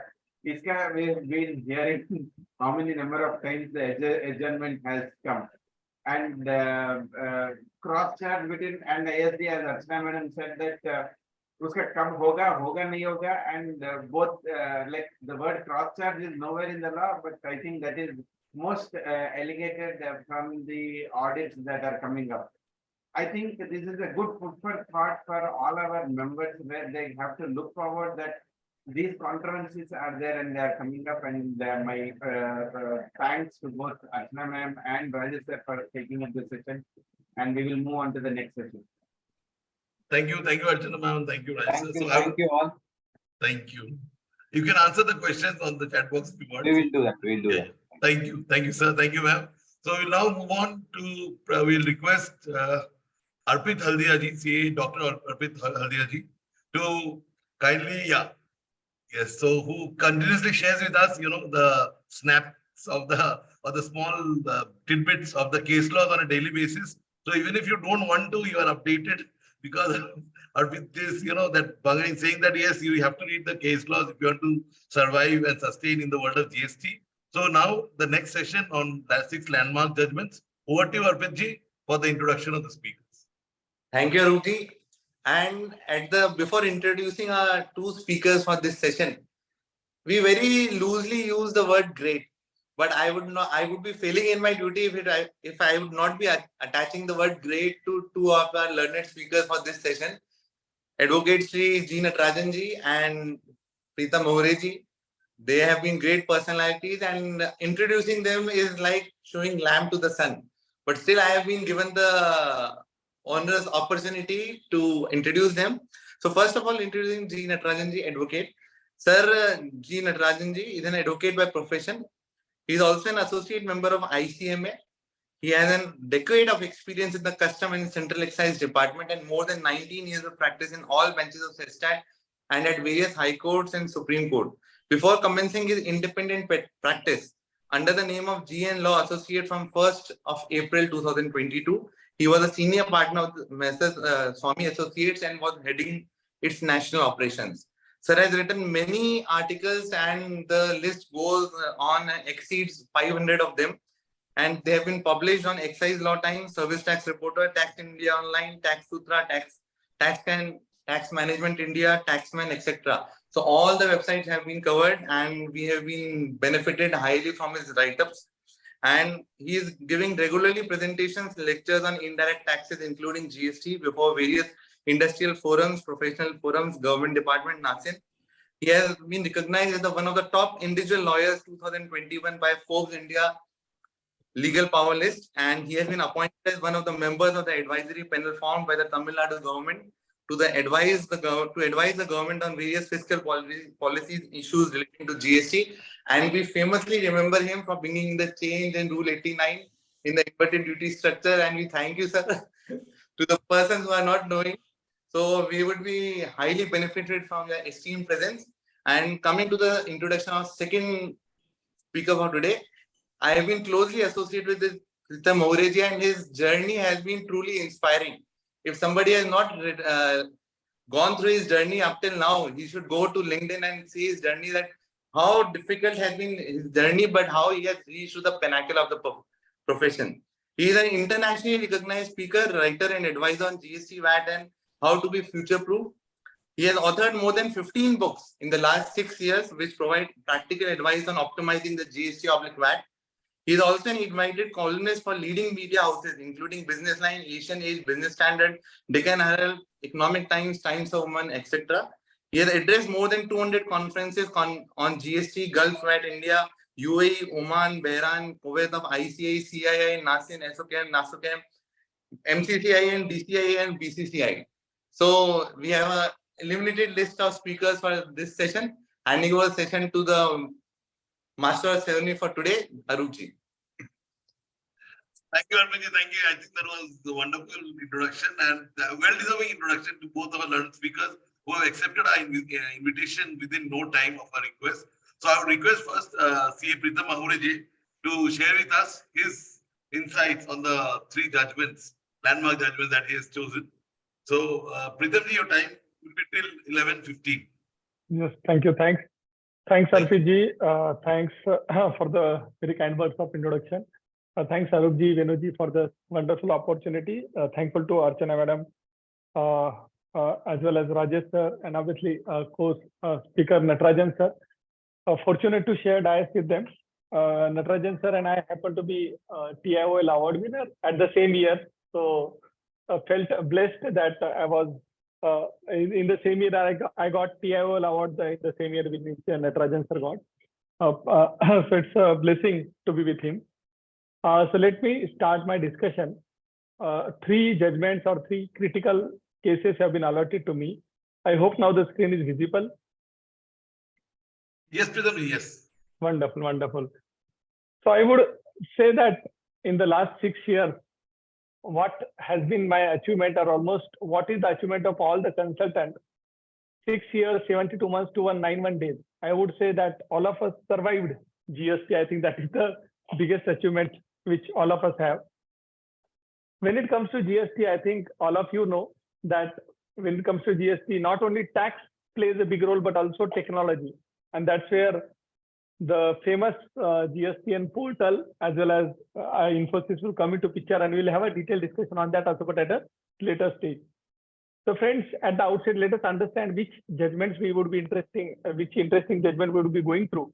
There are three cases which have been alerted to us. One is Bharatiya Airtel, another is AAP, though the name would sound like Aam Aadmi Party, it is not. It is a firm of chartered accountants only. And the last one, the Mohit Mindal judgment, that is the second judgment. Out of these three judgments, Mohit Mindal is a larger bench judgment. You know, Bharatiya Airtel judgment, which ran into 53 paras, talks about input tax credit fundamentally and the GST R3B. Whereas the Aam Aadmi Party judgment, that is AAP and Company Chartered Accountant Company judgment, talks about 3B. And finally, Mohit Mindal talks about the most interesting and relevant concept, that is composite supply. We need to understand, and I would say that to some extent, this understanding will help, that Bharti Airtel judgment, it's a negative judgment, but we need to understand that this was a judgment which was argued through video conferencing. And similar impact, because Bharti Airtel went negative, you can see that afterwards, AAP and Company judgment also went negative. And finally, we have Mohit Mindal judgment. This judgment, which runs into more than 150 paragraphs, if you read the first 146 paragraphs, you will feel or you will believe that the judgment would be against the taxpayer. But surprisingly, at para 147, the judgment turns into the favor of taxpayer. So let's dissect all the judgment and understand what's there for all of us as a professional as well as a taxpayer. So let's start with the first judgment, that is Mohit Mindal. Friends, let me ask you a very simple and interesting question. If I am buying a piece of shirt, if I am buying a shirt, and along with that shirt, if I am getting a bag, a carry bag in which I will be carrying the shirt. So I have a question for you, whether this supply, that is the shirt is costing me 1,000 rupees and the bag is costing me, the cloth bag is costing me 10 rupees. So tell me, is it a composite supply? You can mention that in the chat box, Q&A box, because there are around 140 participants. I am expecting at least 280 replies, because in GST, you always have two views, not one. So there are a couple of answers which say that the answer is yes. So it's a composite supply, that you are buying a shirt and the cloth bag which you are getting for 10 rupees, it's a composite supply. Friends, if you read the definition of composite supply pretty closely, you'll be able to understand that these are not, it is not a case of composite supplies, but it is a case of two separate supplies. Because composite supply definition is pretty specific. And we need to understand, because the time you say something is a composite supply, something is a part of the composite supply transaction, naturally that transaction would be subjected to either the rate which is applicable to that particular product. For example, the rate might be 12%, and the incidental product such as cloth bag might be liable to GST at the rate of 18%. So you would be discounting 6% and you'll be saying the rate of tax which is applicable to the principal supply, that is shirt, would be applicable to the clothing bag as well. So friends, please note this composite supply is one of the most interesting and I would say challenging concept to understand. The definition is straightforward, but it does not give you a clarity, because the definition starts with means a supply. It's an exhaustive definition. And please note, on this definition itself, the Supreme Court judgment has been delivered, and that's the reason we are starting with this definition. It says means a supply made by a taxable person to a recipient. That means it needs to be a single supply. That means one agreement, one supply, even if it is having multiple supplies. So a supply, second, made by a taxable person. One person should make all these supplies. And third, it should be to a recipient. I hope there is some problem with the video. No, present, it's okay. It's okay. Achha, it's okay. Perfect. ठीक है. So it means a recipient means three things together. One contract, one recipient, and one basically a supply. Now, when it comes to supplier, recipient, and supply being common, that is one only. Then it proceeds on the part. It says that consisting of two or more taxable supplies. That means there should be more than two taxable supplies, either of goods, services, or it can be a combination of both. But please note, there are then additional conditions that it should be naturally bundled, and finally it should be supplied in conjunction with each other in the ordinary course of business. So when I gave you example of shirt along with a clothing bag, please note, these are two separate supplies, although they are supplied at the same point of time. Because you have a choice either to buy that bag or you have a choice not to buy that bag. Also, it is independent product. For example, when you go to Big Bazaar and when you buy three things like say bread for making a sandwich, toast, and maybe cheese. So it does not mean that you are buying a sandwich from the mall, but rather you are buying independently three products. So we need to keep in mind where to apply this composite supply concept and where it is not applicable based on the definition. So friends, please note that the fact before the Apex Court as well as High Court, because this judgment went to the High Court, first the judgment was in favor of the taxpayer, and finally it again went to the Apex Court because the tax authorities did not accept this judgment. So the facts were, and the Supreme Court in its paragraph 133 as specifically mentioned, the transaction at hand involves three parties, and the three parties are the foreign exporter, the Indian importer, and the shipping line. And what is the transaction? Basically, let's take a simple example. There is an Indian company who is importing laptops, 100 laptops they want to import from USA. When they are importing laptops, basically, they are trying to say that this would be a CIF contract, that is cost, insurance, and freight. All these three things would be clubbed together. I would be buying the laptop as an Indian importer, and the price which would be given to me would be 1 lakh rupees. And that price would be at Mumbai port. So as an importer, I am least bothered whom the exporter, that is a foreign country exporter, is employing or taking services from whom, who is transporting the goods, who is the shipping line. I am least interested in that because it's a CIF, cost, insurance, freight contract. I would be getting the goods at Mumbai port at a price of 1 lakh rupees. So it's a one single simple contract.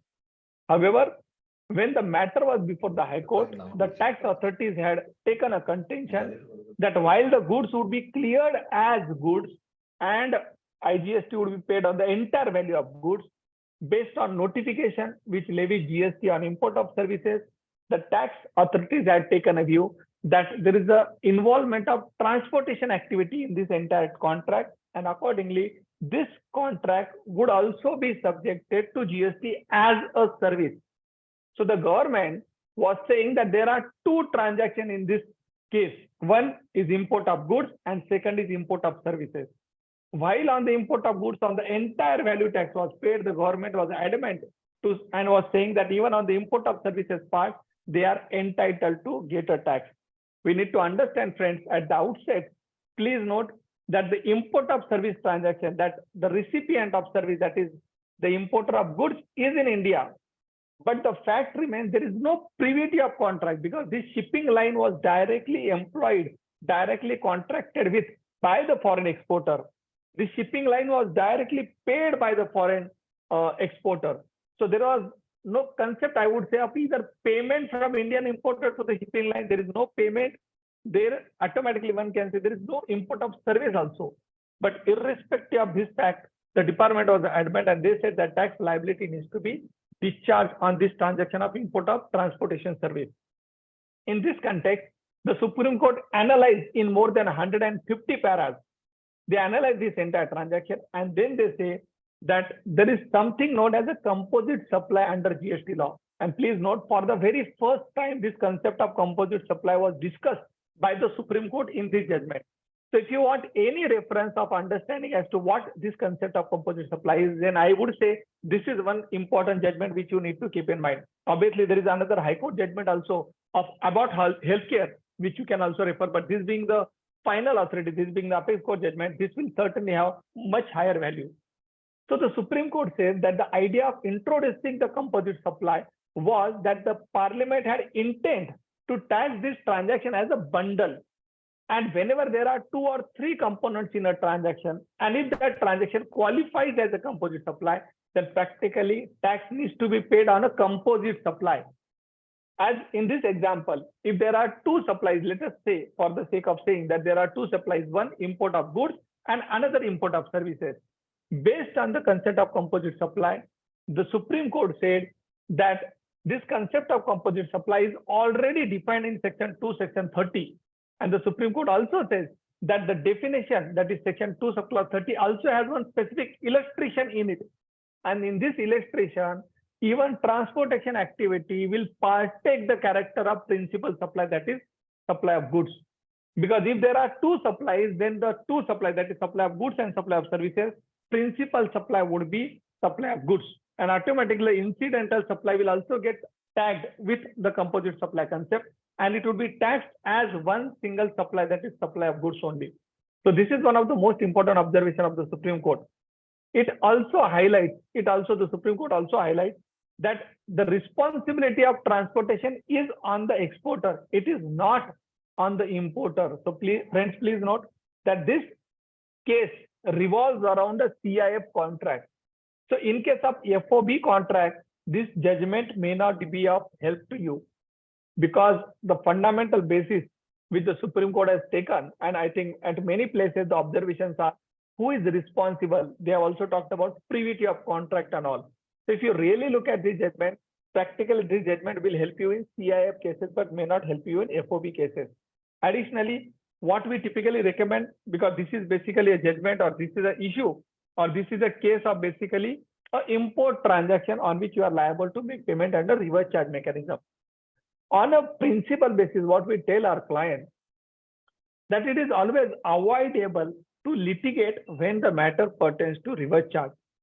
Because if you don't pay, then you are saddled with 3 liabilities: tax, interest, and penalty. Plus your right to claim ITC might also get jeopardized. I'm not saying that you are not entitled to, but I am saying the department may not agree to give you credit at a later stage. And that's the reason we typically recommend that if you are a person, if you are a taxpayer who is entitled to claim input tax credit, then it is not worth fighting for. Obviously, there might be lawyers or consultants who will always say that it is always better to litigate why should we pay? We always recommend why to litigate when we can pay and claim credit. But it is not applicable. This statement may not be applicable in each and every case, but in many cases, this might be of great help to the particularly smaller taxpayers who are entitled to claim the credit. Friends, please note, the Supreme Court also referred and relied on a couple of High Court observations also. For example, at para 146, the Supreme Court referred the High Court observation, wherein the High Court had specifically mentioned that there was an erroneous misconception of law. There is an erroneous misconception of law. अच्छा, मुझे लग रहा है कोई disturbance आ रहा है, किसी का माइक शायद ऑन है. Yes, the High Court at paragraph 133 of its judgment had specifically mentioned that there is an erroneous misconception that there are 2 separate supplies. And the Supreme Court also agreed with this particular observation, and Supreme Court said it is not 2 supplies, but rather it is one single supply. And accordingly, the Supreme Court also mentioned, obviously, if you are taxing this one single supply as import of goods, you cannot at a later stage say that this is also import of services and you should also pay a tax on that. Further, the Supreme Court said you cannot contradict, you cannot overrule section 8, which is the section of composite supply. So finally, at paragraph 147, subclause 5, if you really want to understand the judgment, the Supreme Court has given a judgment summary in paragraph 147, subclause 5. The Supreme Court says that the impugned levy imposed on service concept or service aspect of the transaction is in violation of the concept of composite supply. Since the Indian importer is liable to pay GST on the composite supply of import of goods, again a separate levy on import of services would be in violation of the concept of Section 8 or violation of concept of composite supply. So the Supreme Court specifically mentioned you cannot violate the concept of composite supply. So friends, whenever there are multiple transactions, and on that multiple transaction, if the concept of composite supply applies, then practically the department will always say that this is going to be a case of composite supply and you would be liable to pay tax accordingly. And particularly the department or authorities will take this stand if you are paying on separate supplies taxes at a lower rate. And if the government says, or if the authorities believe that the tax rate, if you combine all these transactions and if the principal supply is liable for higher rate, they will always during the course of audit and investigation take this judgment, rely on this judgment, refer to this judgment, and they will say that you are liable to pay tax at a higher rate, which is applicable on the concept based on the concept of composite supply. So friends, this is an interesting judgment which you need to keep in mind. And as I mentioned, along with this judgment, you may also refer to the judgment of about healthcare. Another judgment which I have been given to debate and discuss is basically Bharti Airtel judgment. This is again a Supreme Court judgment. Please note in this judgment, this is running into around 50 paragraphs. In this judgment, the issue before the Supreme Court was pretty simple. And this judgment also, as the previous judgment, this also had went to High Court first. Delhi High Court had given a judgment which was in favor of the taxpayer. However, department or government did not agree with the judgment, and accordingly they put this case in the Supreme Court. They challenged this judgment of the Delhi High Court in Supreme Court. And finally, we have a judgment of the Supreme Court, which I would say prima facie is against the taxpayer. Now, what was the issue and why this judgment had went first to the High Court and subsequently before the Supreme Court? The issue was pretty simple. In the first 3 months, that is July, August, and September, the first 3 months of introduction of GST, and the day which we are celebrating now as the sixth year we completed. So in the first year, first 3 months, first quarter, I would say, of GST, the taxpayer, because they were not aware as to how much input tax credit is available to them. And why they were not aware? Because all of us know that during the first year of GST, that is 17-18, there was no concept of GST at 2A or 2B. And the taxpayer, being a pretty compliant taxpayer, pretty conservative taxpayer, what they did, because they were not aware about how much ITC would be available to them, how much input tax credit would be available to them, what they did, they paid GST for the month of July, August, and September through cash instead of input tax credit. And the tax amount in this case, which was involved, the tax amount was more than 924 crores. Naturally, when the taxpayer realized that they have substantial ITC balance and they made a mistake of paying this amount through cash in the first 3 months, they approached the High Court and they said that we want a relief. And the relief was a simple relief that we have debited electronic cash ledger to make payment of tax. In the same month of July, August, and September, we had a credit balance. So you just allow us to swap the entries. That is, instead of debiting the cash balance, you please ask the government or GST portal, please allow us to amend GSTR 3B and debit this 924 crore to credit ledger rather than the payment, rather than cash ledger as we had done. So this was a simple relief. And please note, as I mentioned, the judgment was already in favor of the taxpayer before the Delhi High Court. And what was the basis why Delhi High Court had given a judgment in favor of the taxpayer? First, before the Delhi High Court, when the matter was being litigated, contended, the Delhi High Court had specifically mentioned that the authorities were not able to expressly indicate the rationale for not allowing rectification. Because GSTR 3B is a return, you should allow it to be rectified. If the taxpayer is saying that they have debited cash ledger instead of credit ledger, you just allow that rectification, and there is no specific debarring, there is no specific bar on not allowing you to do rectification. Second, the High Court also mentioned that GSTR 2A was not available in the initial month. So it was but natural for the taxpayer in the initial months to get confused as to how much credit is available to them. And then third important thing which the High Court said was that because the High Court said, because the respondent, that is authorities department, had also acknowledged the fact that there can be error in 2A also. So naturally, one cannot completely rely on GST or 2A, even in the subsequent year. Then the High Court also said that there is a mechanism of refund which is provided under Section 54. However, this mechanism is not giving opportunity in this particular case, in this particular issue, to the taxpayer to correct its error. So they said that there is a refund mechanism available, but it is not available. It is not right. It is not giving relief to the taxpayer. So this important aspect was also discussed by the High Court. I will just remove the, I think there is some camera related error. This aspect was also taken into consideration. And then finally, High Court said that correction mechanism is vital. It is pretty important that you should allow the taxpayer to do correction. And in that particular context, the High Court said, because this is a specific issue, and that's the reason we are allowing the taxpayer to carry out rectification, because in our view as a High Court, it is the only remedy that is possible that can give relief to the taxpayer. And this was specifically in the context of the facts which were put before the High Court. And High Court had given a judgment which was in favor of the taxpayer, and they allowed GSTR 3B to be amended. However, when the matter went before the Supreme Court said that the law permits rectification, but not in the way or in the manner in which High Court allowed. The law permits rectification, but the Supreme Court said it needs to be given, or this rectification needs to be permitted only in the specified manner only, because GST law is a different law as compared to the earlier law. If rectification is permitted to be done in a specified manner, then it has to be done in that specified manner only. That is what the Supreme Court said. Second important thing, Supreme Court says that the taxpayer is not denied of the opportunity to correct rectification.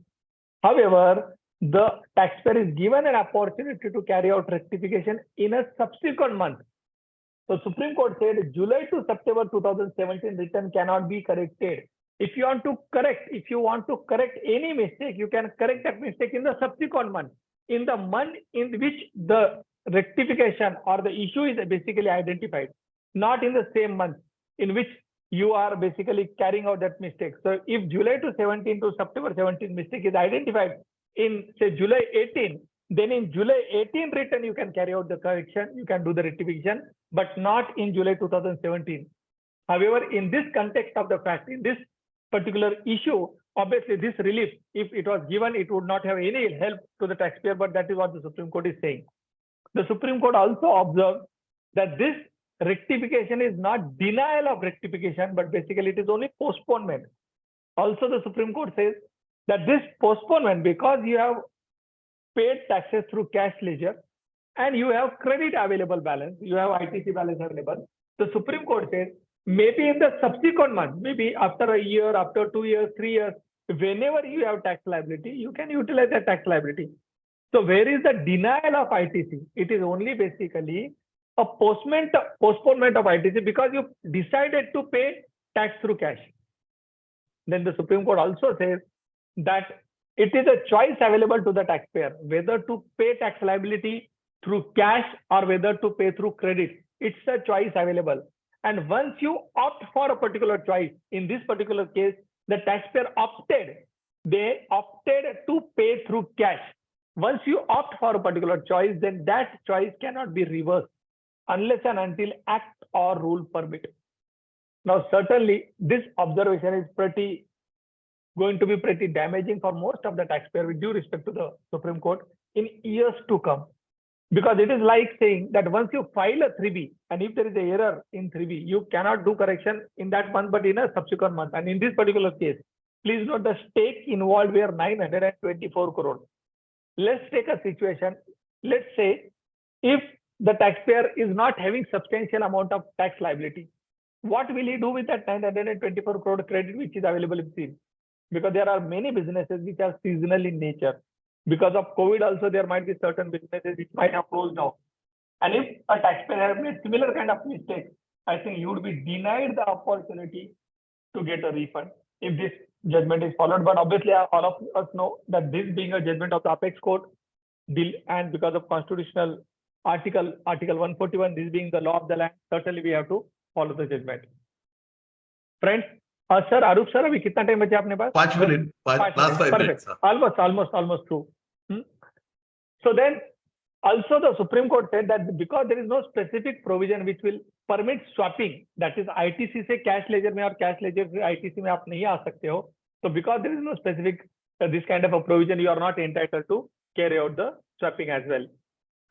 One interesting observation of the Supreme Court was that this unilateral change will have a cascading effect, and it will create a situation which will be basically chaotic situation, and it will lead to collapse of the tax administration. I don't know why this particular observation was made by the Supreme Court, because we are talking about basically payment of cash payment being converted into credit payment. There is no change in the recipient, because if my recipient have claim credit, their right to claim credit will continue as it is. It is a step which is preceding to the payment of liability, whether I pay in cash or whether I pay in credit. Irrespective of that, my recipient will anyways get the credit. So even if the Supreme Court would have allowed that change, I don't think so it would have led to collapse of tax administration, because it will not impact my recipient at all. However, based on this particular observation, the Supreme Court had said it is not allowed. Plus, interestingly, the Supreme Court has also said that this is untenable and flimsy plea which the taxpayer has taken, that 2A was not operational, because ITC is basically available to you and you can take it based on your books of account also. This particular observation the taxpayer can take in their favor also. If your GST 2A, if in GST 2A, if the vendor has not filed his return and it is not applicable available in 2A, then I think based on this observation of the Supreme Court, that primary source is basically documents and books of account, I think you can say that I have claim appropriate credit. Friends, now finally, the last judgment, that is AAP judgment. Friends, please note, it's pretty brief judgment given in just 7 paragraphs. And in this judgment, the Supreme Court has also relied on its previous judgment, that is Bharti Airtel judgment. And in Bharti Airtel judgment, there is one important observation at paragraph 41, which specifically mentions that there is an amendment which was carried out in Rule 61 subclause 5, and the validity of this amendment has not been put before us. So this is the specific observation of the Supreme Court. However, the Supreme Court had specifically mentioned that GST has released the return for all purposes, and you are not allowed to do a correction. And based on that particular observation, the Supreme Court in AAP case said that the respondent, that is the lawyer, tried his best, but still we don't want to get into the detail, and we don't want to distinguish the judgment. And that's the reason the AAA case also went against the taxpayer. So friends, what is the way forward for all of us? There are 3 judgments which we discussed. One was Bharti Airtel, one was Mohit Mandal, and third is AAP. I would say there are 2 important takeaways. The first is, in case of RCM mechanism, be pretty sure, be pretty clear. If RCM liability is payable, please immediately pay and claim credit if you are entitled to claim credit. That is first. Second, try to understand if your case clearly falls under the concept of composite supply, because if it is falling under composite supply, you need to pay tax as applicable to the principal supply. Tax rate, place of supply provision, time of supply provision, all would be applicable based on the principal supply. And third, be extra cautious when you are filing your GSTR returns, because the Supreme Court in this judgment, Bharti Airtel judgment, said that you basically cannot rectify your return. So be I would say extra clear, cautious when you are filing the return. So friends, with this, we are through with our discussion on the 3 judgments which were given to us. Friends, typically people always say कि तुम इतना क्यों मुस्कुरा रहे हो, क्या गम है जिसको छुपा रहे हो. जब 2015-16 में मुझे क्वेश्चन पूछते थे तो मैं बोलता था I am married, but now GST में मैं बोलता हूँ मैं जीएसटी प्रैक्टिशनर हूँ करके. I think the story remains same for all the tax practitioners or GST practitioners. So thank you all. Thanks for this wonderful opportunity, Arupji, RPG, Venuji, your wonderful audience, and thanks for asking question and interacting. And now I would say the Thank you. the stage is open to Natarajan sir Looking Yes. forward to your views, sir. Always eager to understand your perspective on various intricate GST issues. So thank you, sir. Thank you. Thank you, Pritamji. Thank you. That was indeed very insightful and the way and the breadth you have taken. And now I'm really happy to, I think, Natarajan sir, can you share? One second.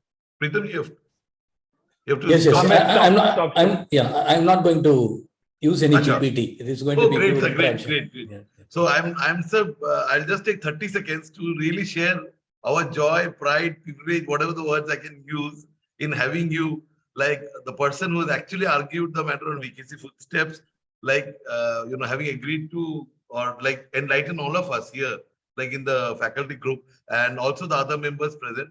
So, sir, we are eagerly waiting to hear from you. And so over to you without wasting any further time. Thank you, Arupji, Arpitji, Archana Madam, Rajesh Kumar, whom I am seeing after a long time. We used to meet quite regularly in the tribunal, but of late we have not met him for quite some time. Happy to see him.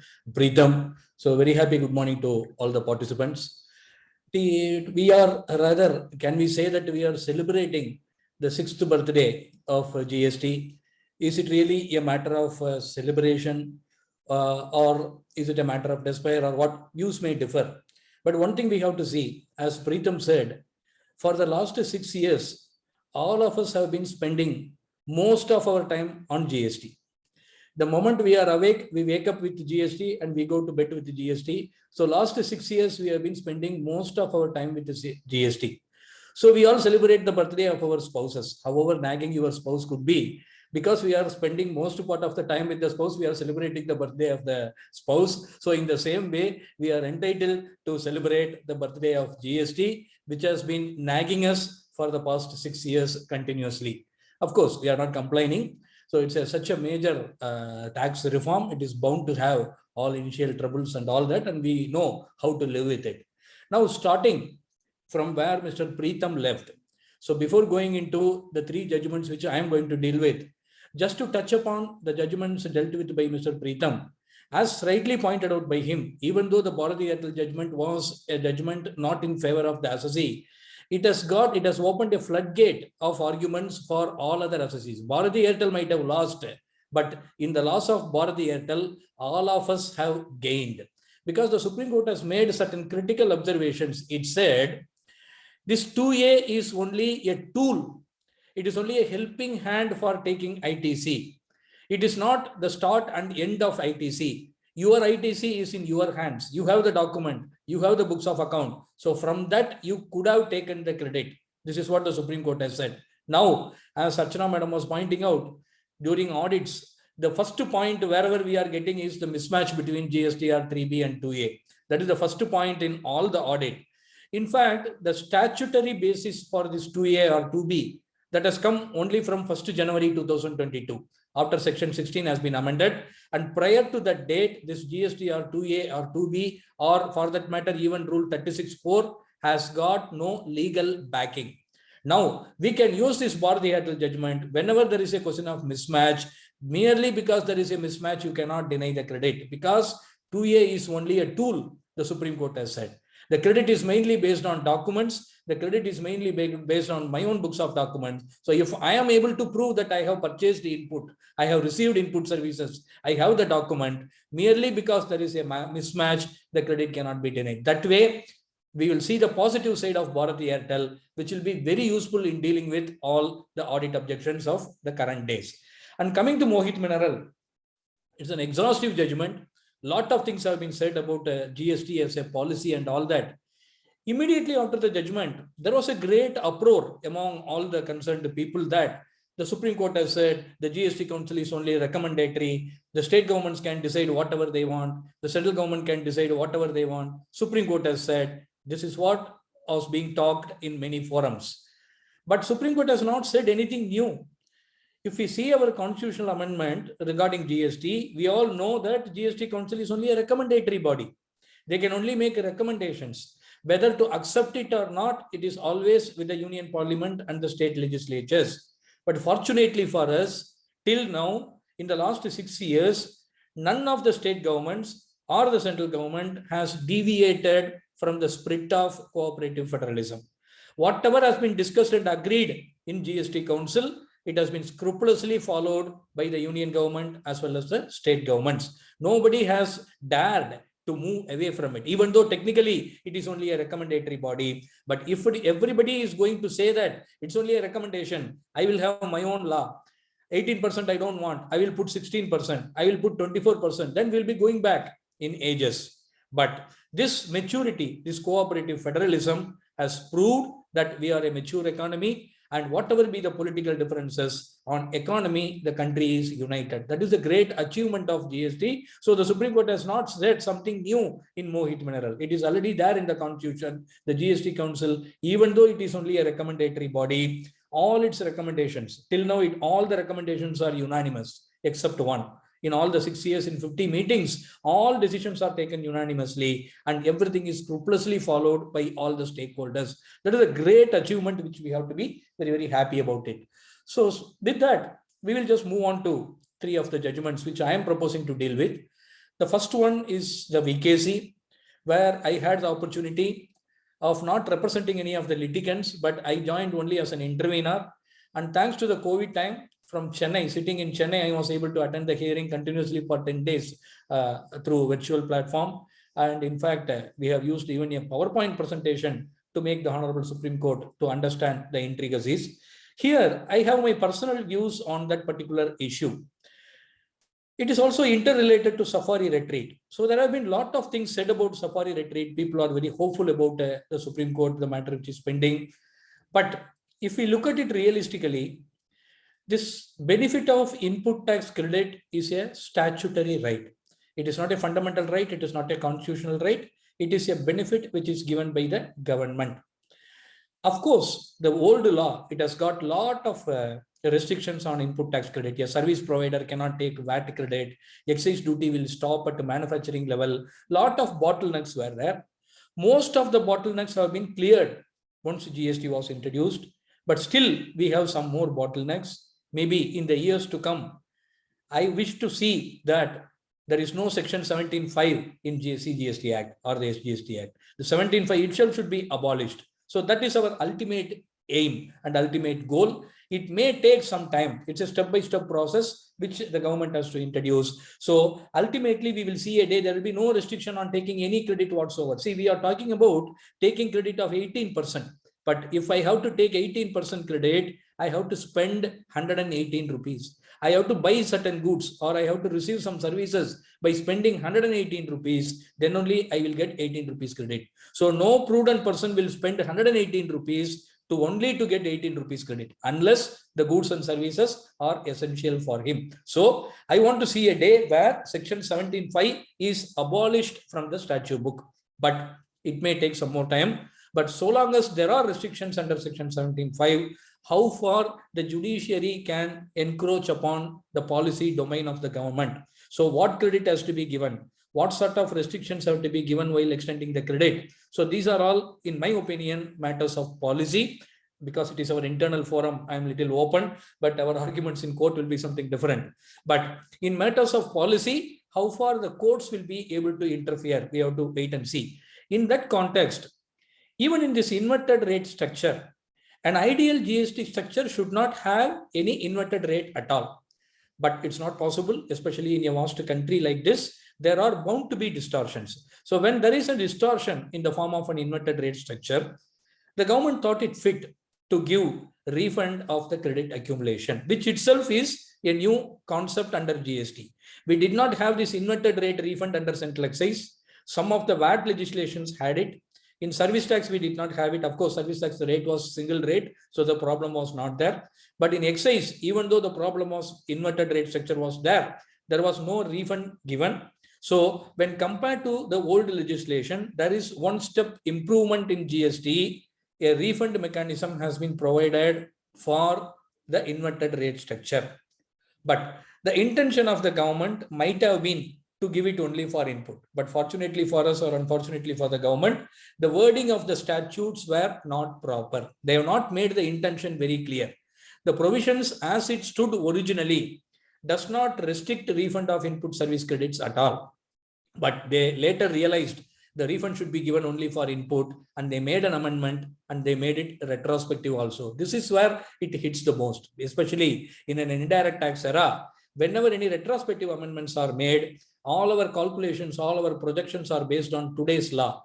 But tomorrow, if there is going to be a retrospective amendment, it affects us very badly. So by way of a retrospective amendment, a restriction was brought in whereby this refund would be limited only to the credit accumulating on account of inputs. For input services, the refund will not be given. So a lot of arguments have been put before the Supreme Court to the effect that input means it includes input services also. The purpose of GST is to remove the cascading effect. You cannot restrict the input services credit. Lot more arguments have been taken. And the hearing went on for so many days, and all councils, leading councils of our country have put forth their arguments. There is nothing more to add on that particular aspect of it. So that is where I thought we have to look at it from a different point of view. Anyway, it's a policy decision. Whether to give refund only for input or input services also should be given is a policy decision of the government, and how far the court will be able to interfere in that will be difficult. But if you see that formula, I will briefly explain the point which has been highlighted before the court. See, if a person is making only one supply, and if that one supply is having inverted rate, then there will be no problem. Whatever is the credit being accumulated, he will be, there will be a problem. But if a person is having both an inverted rate supply as well as a non-inverted rated supply, whatever credit is accumulated on account of inverted rate structure, he will be able to use that credit on the second supply, which is not having the inverted rate. So he will not be affected. So a person making two supply, one is having inverted rate, the other is not having inverted rate, he will not be affected much because of this formula, because whatever refund for input he will get, input services which he is not able to get, he can use it for payment of tax on other supplies. But if a person is making only one product, one supply, which is having the inverted rate, he will be hit the most. In fact, he is the person who has to be protected. But unfortunately, the law treats them differently, and the relief is not commensurate with the problem. So what the formula says, we have to identify the proportion of input credit attributable to the inverted rate product. Suppose I'm making two supplies and I'm taking credit for all the supplies, and how much of the credit is attributable for the input for the inverted product, and how much of the credit is attributable for the non-inverted supply. First of all, we have to arrive at the proportion. From that proportion, the entire tax payable on the inverted rated supply was sought to be deducted. The formula, the entire tax payable by me on the inverted rated supply is deducted from the proportionate input credit. What does it mean? I may have input service credit, I may have capital goods credit, but the formula presumes I have to use only the input credit for payment of. So I will not get refund for input service. I will not be allowed to utilize the input services credit also. Actually, there is no bar. There is no bar in using the input service credit, but the formula presumes the entire tax is going to be paid only from the input. So we wanted the formula to be rigid to a certain extent, whereby I should be allowed to pay the tax first from the input service credit, and then the refund entitlement has to be quantified. I don't want refund for input services. I don't want refund, but while discharging my tax, prescribe an order of utilization. See, now we have an order of utilization. IGST should be used first for payment of IGST, next to CGST, next to SGST. So similarly, whenever a person is going to pay his tax and he is having an inverted rate structure, he has to first pay the tax by using the input services credit, and then maybe capital goods credit, and thereafter only he should come to input credit. So you prescribe an order of utilization, or in other words, you amend the formula suitably so that the input service credit is also allowed to be utilized. This argument was rather under, it is a very big, we should be very happy that this complex set of formulas and calculations, especially during a virtual hearing, the Supreme Court has appreciated it. They have understood it. They said, yes, there is an anomaly in the formula. Giving refund or not giving refund may be a policy choice, but this formula is creating a distortion. This formula is creating an inequality. So we will not strike down the formula. We will leave it to the GST Council. So they gave an advice to the GST Council, please look into it. And the GST Council was also gracious enough to accept that there has been a problem, and they amended the problem. They amended the formula. Now the question is whether the amendment is prospective or retrospective. What will happen to the old refund claims where the input service portion has been rejected, or people claimed only input and they have not claimed for input services? What can they do? So every judgment, everything will open more and more floodgates. So like that, now we are dealing with issues where whether this is prospective or retrospective. We may need another Supreme Court judgment to decide whether it is prospective or retrospective. But my advice would be, this amendment has been made to rectify an anomaly, to rectify a problem in the formula. So it is a curative amendment as per the recommendation of the Supreme Court. GST Council has considered. And this amendment has been done by way of substitution.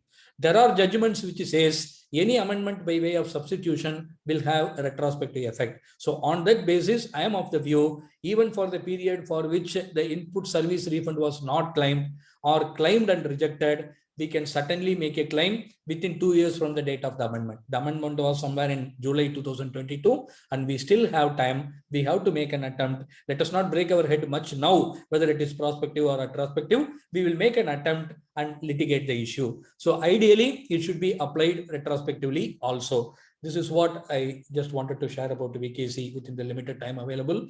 And the next important judgment is the Philco trade, the transitional credit.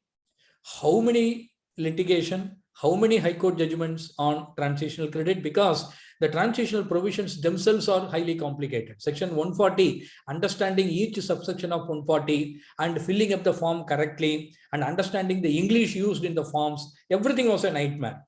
As somebody was mentioning earlier, if there are two persons, there will be 4 views always. So similarly, while filing the TRAN claim also, lot of mistakes have been committed by the people.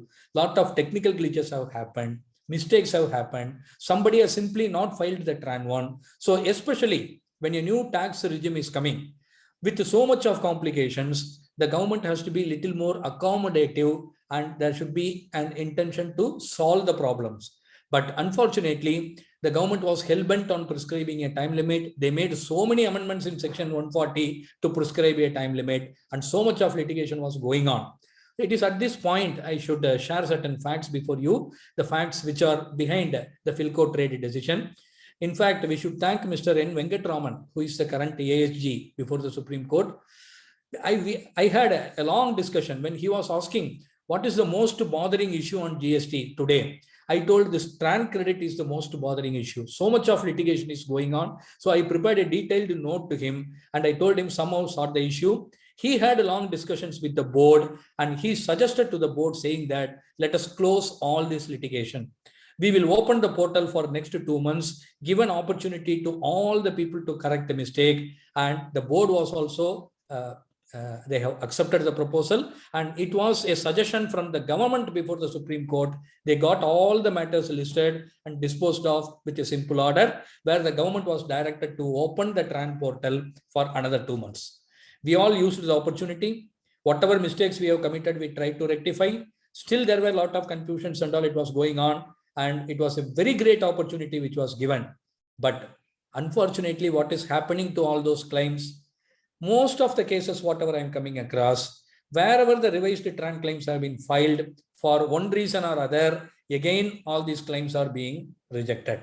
For some reason or other, you have not filed the TRAN 2, you have not filed the TRAN 3. Yes, I have not done it. That is why the Supreme Court has come to my rescue. You forget all those things. Now see whether I am eligible for the credit legally or not. That should be the approach. But unfortunately, at the field level, we see wherever the revised TRAN claims are filed, in most of the cases, in majority of the cases, again, these credits are all being denied.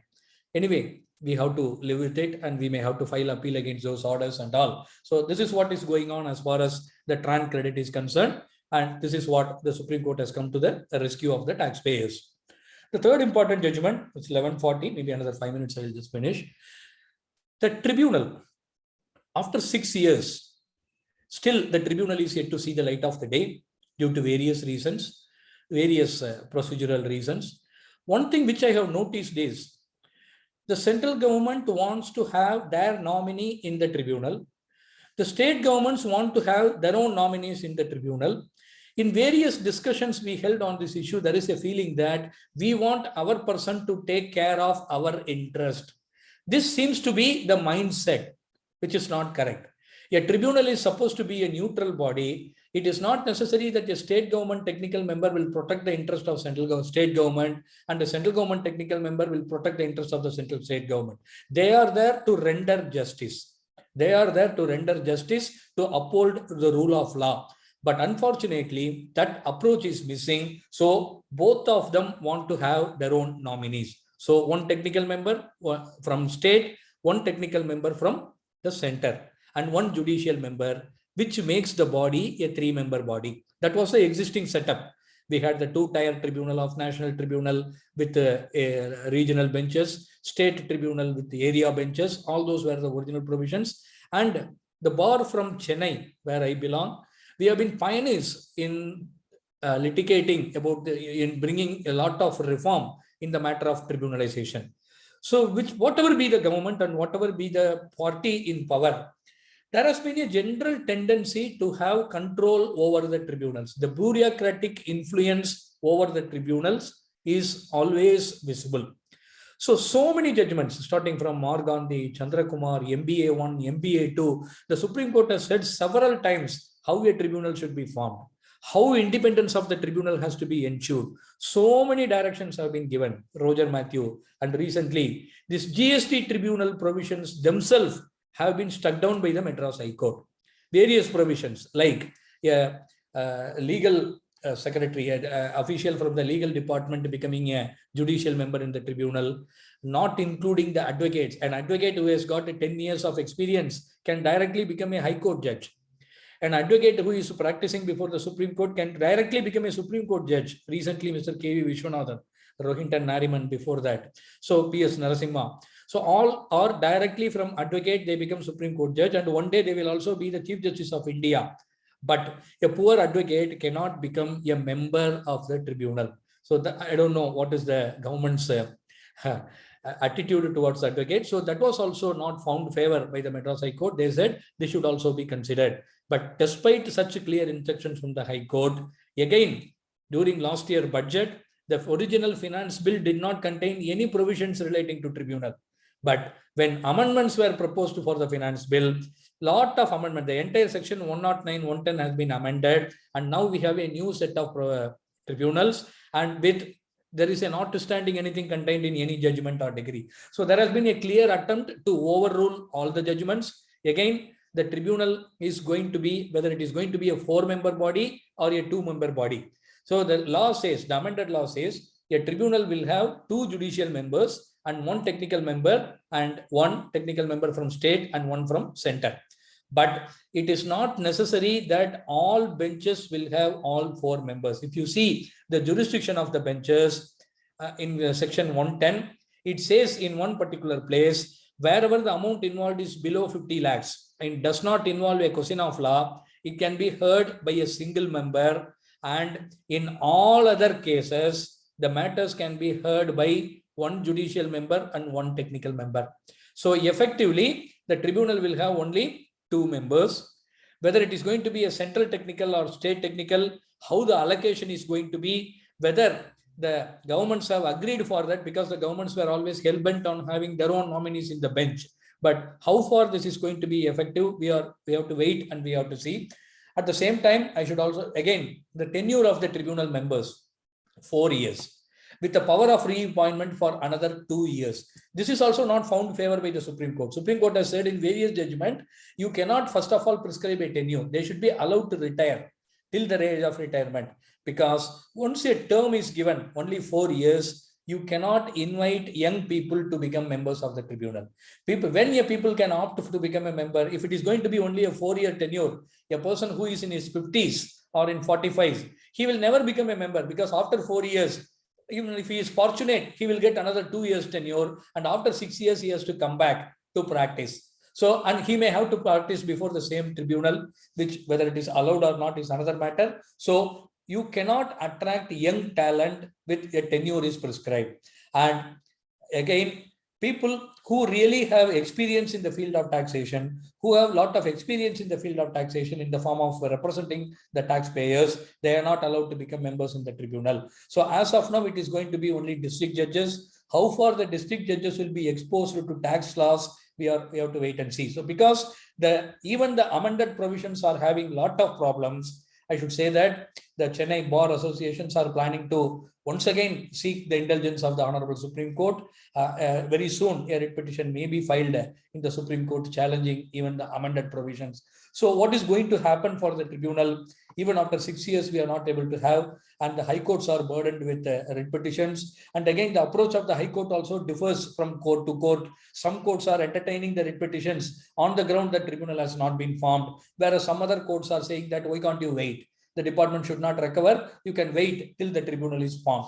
So there is no uniformity on that aspect also. So it is good that the tribunal is formed very soon so that all the pending litigation can be dealt with by the expert body. So these are the 3 decisions which I was asked to deal upon. So briefly, I have touched upon 3 judgments. So what I wish on the occasion of the 6th birthday of GST, what I wish is, while we celebrate the 10th birthday of GST, maybe after another 4 years, we may have say similar session, but I don't want to have a topic like the 10 controversies. I want all the controversies to end. We may discuss about the 10 judgments because it is only the judgments which brings certainty to the tax laws. It is only the judgments which settles the jurisprudence of the tax laws. We will be happy to discuss about the 10 judgments. We will be happy to discuss about 10 things to look forward.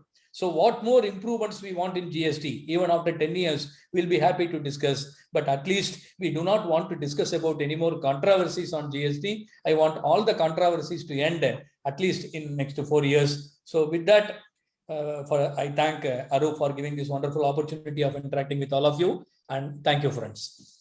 Thank you, sir. Thank you. So before we go into another question, I would just like to take one question which was there in the last session, which was not answered. He wanted one of our members, Arjun, wanted to know about the protest, payment under protest under GST. So since it's a burning issue now because many payments are being made under DRC 03 and they are saying under protest. So what would be your views on this, if you could share? See, even though any payment made under 73.5 or 74.5, if it is a 73.5 payment, we have to pay interest also. If it is a 74.5 payment, we have to pay interest as well as 15% of the penalty also should be paid. In most of the cases, only taxes are paid. We pay only the taxes under DRC 3. So definitely it will not become a payment under 73.5 or 74.5 unless interest is also paid and unless 15% penalty is also paid. And coming to, so any payment made through DRC 3 during the course of investigation, it remains only as a tentative payment and the department cannot say it is a voluntary payment. You will not be asked to dispute about it. And even though the word protest, it is not specifically been dealt with under the statutory provisions, it is the right of everybody, it is the right of any taxpayer to say that I am not accepting the allegation, but I am making the payment because I don't want to incur the interest liability. So the protest is a legal right. Every taxpayer has got the right to make any payment under protest. The department may agree or may not agree. I feel the right to lodge our protest is always there. We can always give a letter saying that reserving my right to contest the liability, I am making a tentative payment. So that option is always there. After that, if no show cause notice is issued and before 2 years, so in the time limit for seeking the refund is 2 years. The next 2 years, if no show cause notice is issued for that particular payment, we can always file a refund claim asking a refund of it. This is what I feel. Thank you, sir. Thank you. Okay, And we have some questions. No, I think let Natraj continue the same question. I think Natraj can just elaborate on that aspect, last aspect you said. What happens if the no refund is claimed? In 2 years. See, it is better to claim the refund within 2 years. But normally what will happen, the time limit for issuing the show cause notice will be more than 2 years. Today, if I make a payment, let us say for the year 2022-23, the department will have 5 years from the due date of annual return to issue the show cause notice. They may not issue the show cause notice within the 2 years period. But for claiming that refund, the 2 years time limit we should not miss it. Maybe we will be awakening the department. Once we file the refund claim, after that, even though they did not have any intention to issue the show cause notice, they will wake up and issue the show cause notice. At least life will be given to that particular payment. The issue will be settled either this way or that way. They may either say that we are not liable to pay and refund that amount, which is a remote possibility, or they may confirm the demand and appropriate the payment, and then we can take it on appeal. So I think it is better to file the refund claim within 2 years for all voluntary payments made. Thank you very much, sir. So we have some questions, but in the interest of time, we cannot take them right now. And we request the panelists, maybe Pritam ji has some questions from Mohit Minerals. So if you could kindly answer them online. So yeah, Acha, Pritam ji is already answering. So over to you, Unni ji, for vote of thanks to both of our learned speakers.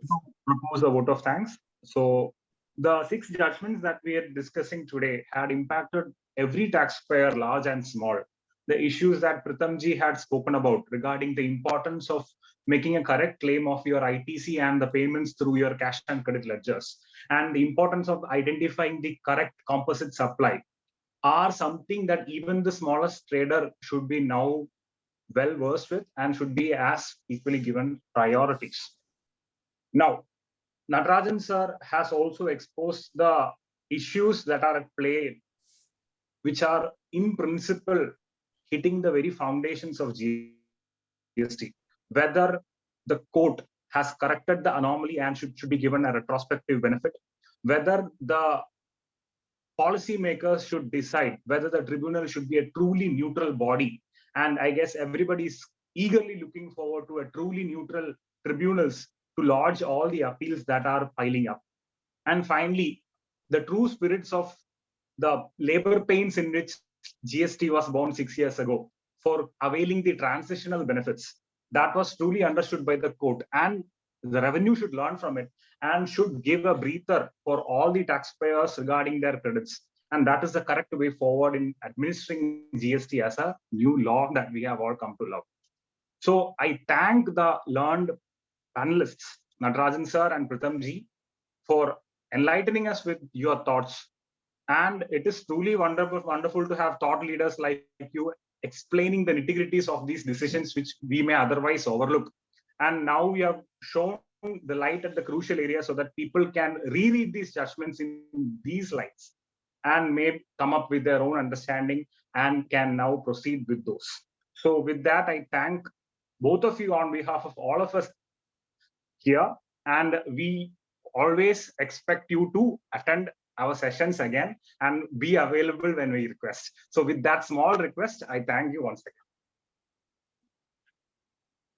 Thank you very much, Unni. Thanks to Pritam ji once again, and thanks to Natarajan sir for having accepted our invitation. So we will now move on to the third leg of today's deliberation, which is about we have seen the controversies, we have seen the landmark judgments. Now it is our expectations, for the things to look forward to. So we have Paul Thangam sir with us for today from Coimbatore, and Gurjit S. Buller sir, who is also a learned faculty with NASIN and many other bodies. He was also supposed to be present, but unfortunately, he had a loss in his family yesterday night, so he could not be present today. So I'll be trying to fill up his place, but I don't know whether I can do that. But yes, I'll try my best. So now I'll request Venu to share the introduction. Yeah. So after moving from controversies to the judgments, now we have a brighter aspect of it. What are the things that we are actually looking forward for GST? Or maybe what is the insights that we are going to get into the GST? And for that, we have Paul sir and our beloved Arupji to discuss on this matter. And let me just quickly introduce both the speakers. Firstly, with the Paul sir. Sir is a senior partner with Paul and Arvind LLP. He's graduated from Loyola College, and along with CA, he's also a cost accountant and information systems auditor. His experience is more than 3 decades, so 36 years in the practice, and he is excelled in all the areas of indirect taxes, which is VAT, service tax, and now into GST. He also does the conventional practice area of audit, income tax, and compliances. In fact, he is an advisory member to the Coimbatore district small scale industries and also Tamil Nadu spinning mills. He's also a mentor and chief advisor to the product called Zen Tax Clinic, which is a startup which is dedicated for the GST litigation. He has addressed various forums in both for professionals in ICAI and also students and industries. With this note, I welcome you all for today's session, sir. Thank you, sir. Let me introduce the second speaker of the day, our beloved Arup Das Gupta, and ever smiling. I think that makes him to be part of the city of joy, Kolkata. In fact, even Arup ji is also a dual qualification chartered accountant and he's a company secretary. Now, both the speakers today are also information systems oriented. In Yes, fact, sir. Arup ji has a lot of keen interest in teaching. He is a faculty member for ICA, also NASIN, and various leading universities. He was also co-opted member for Indirect Taxes Committee of EIRC for year 1920. He writes various articles, journals on leading websites, and one accomplishment for it is his viewer base is more than 2 million. In fact, that's a great accomplishment. And not just on the indirect taxes, the other phase of the Arup ji is he helps the startups. He helps the entrepreneurs. He mentors the young entrepreneurs, budding entrepreneurs in as a pro bono, mentoring them in various aspects of the business thing. So it's very wonderful that Arup ji is also one of the co-speakers for the session. So on this note, we would start the session with the first with Paul sir. Paul sir, over to you.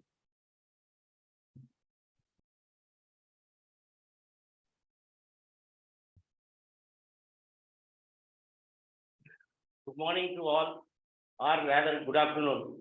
It is very, very nice talking to all or seeing you all.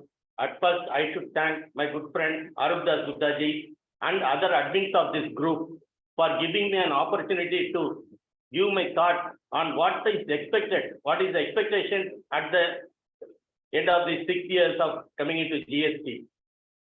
Okay, so it is very, very great pleasure to address this elite and then erudite group. See, this is very, very thorough in this GST law. Why? See, I have been part of this group for a long time. Seeing this group and then their deliberations is very, very exciting. The way in which the replies are drafted or replies are given immediately shows that importance and the knowledge of the whole group. Immediately, sometimes Uniji, within a few seconds, we will be getting the judgment. So these are all very much appreciable. It is enlightening me. So this is very, very grateful and it is very privilege for me to address this elite gathering. Thanks, thanks admin for giving me this opportunity. Now GST is hitting a 6. Yes, it is just like a 2020 match, I can tell. This is like a 2020 match. All the 4 earlier speakers, Preetham, then Narajan sir, Archana Jain, Rajesh Kumar sir, have laid a strong foundation.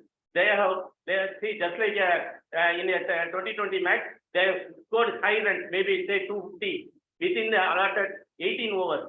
So the balance 2 overs are there for me, and then earlier it was Gurji sir, now Arup Das Gupta sir is there. So what is the advantage for us? Already strong foundation is there, so we can hit wherever we want. Our aim is this is what we expect. Already they were speaking about what happened and then according to the law, but it is not for me and for Arup Das sir. What we can expect. So these are all the areas which I will be dealing with along with Arup sir. So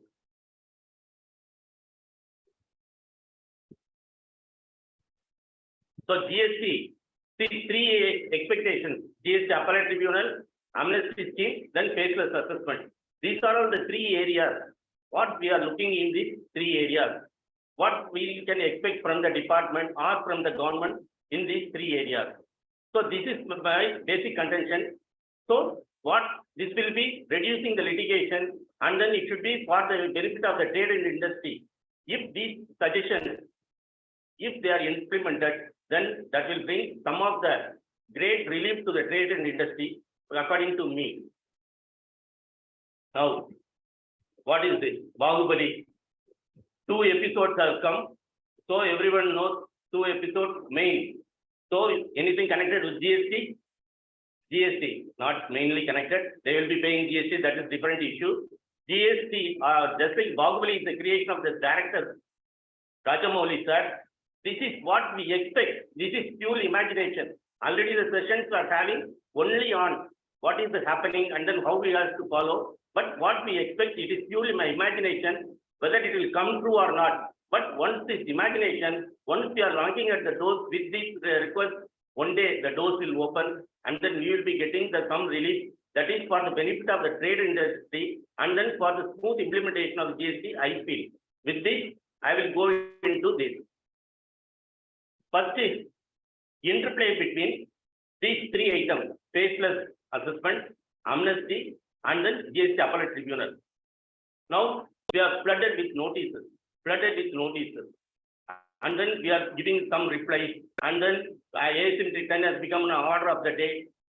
How it will benefit, or with the introduction of the faceless assessment notices, what will be the benefit from the notices?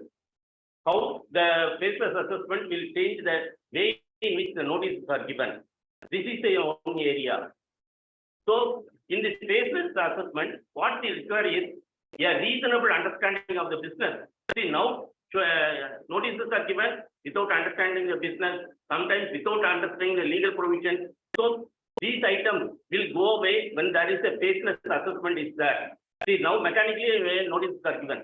In my opinion, when there is a faceless assessment is there, it will reduce, or there will be some more care will be taken by the department for giving these notices.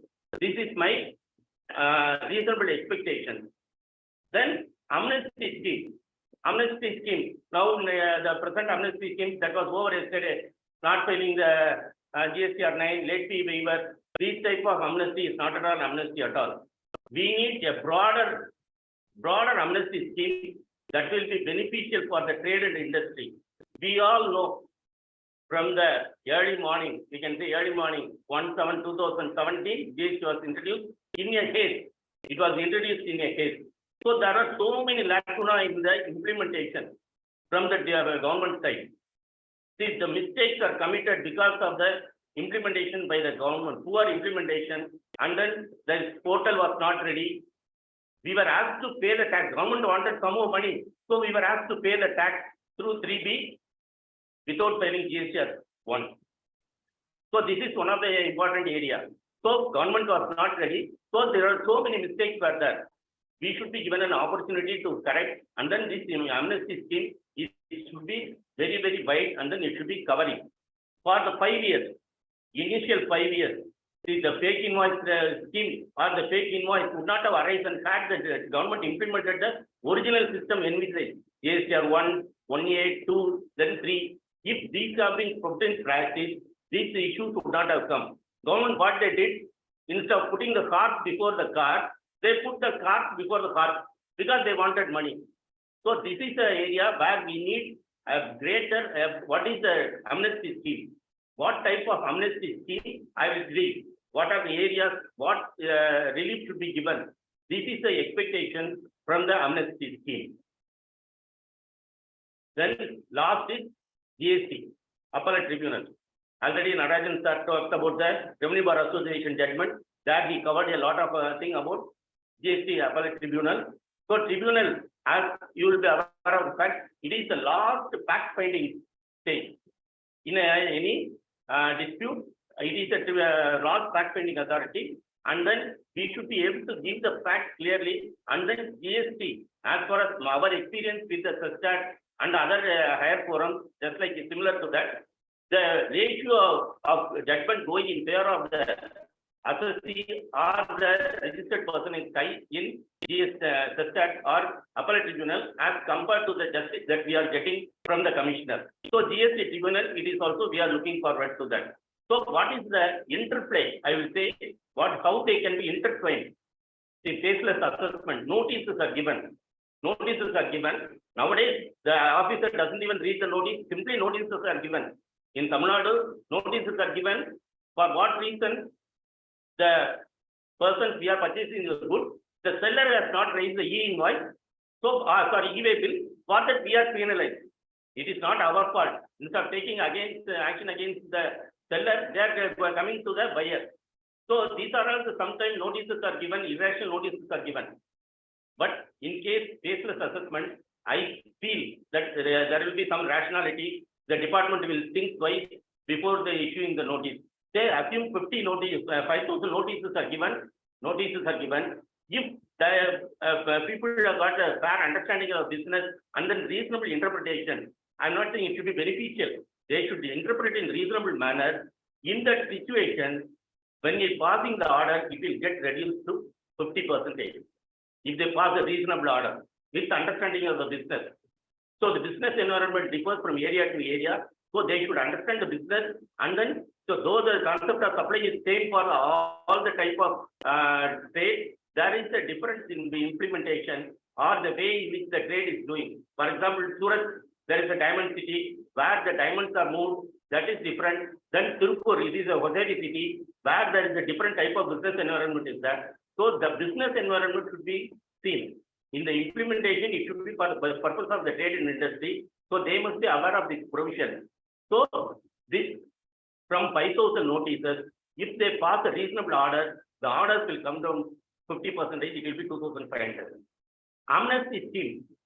So for the first 5 years, the people should be given amnesty, and then if the orders are again, naturally the amnesty scheme should be in such a way the people should opt for it. So if they opt for it, nearly this 2,500 will get reduced to 1,000. So the appeal will go to the GST appellate tribunal. Only 1,000 cases will go to them. So then they are will be deciding. As I mentioned, 80% of the decisions are in favor of the state of appellate tribunal. So only 200 cases will be there to the High Court. So that also we can go on substantial law only we can go to the High Court. So in this manner, if these are implemented properly, I feel there will be a less number of litigation which will be beneficial for the trade and industry. Faceless assessment. As like any scheme, it will have pros and cons, advantages and disadvantages. GST, certainly it has brought some advantages, no doubt about it. Faceless assessment, what are the advantages? I would say first one is traveling time, saving on the traveling time. So what is the traveling time? Even if the PH is going to be held within the same city, from one area traveling to the office, there are lots of time. Particularly, Rajesh Kumar sir will be knowing what is the traffic in Bangalore.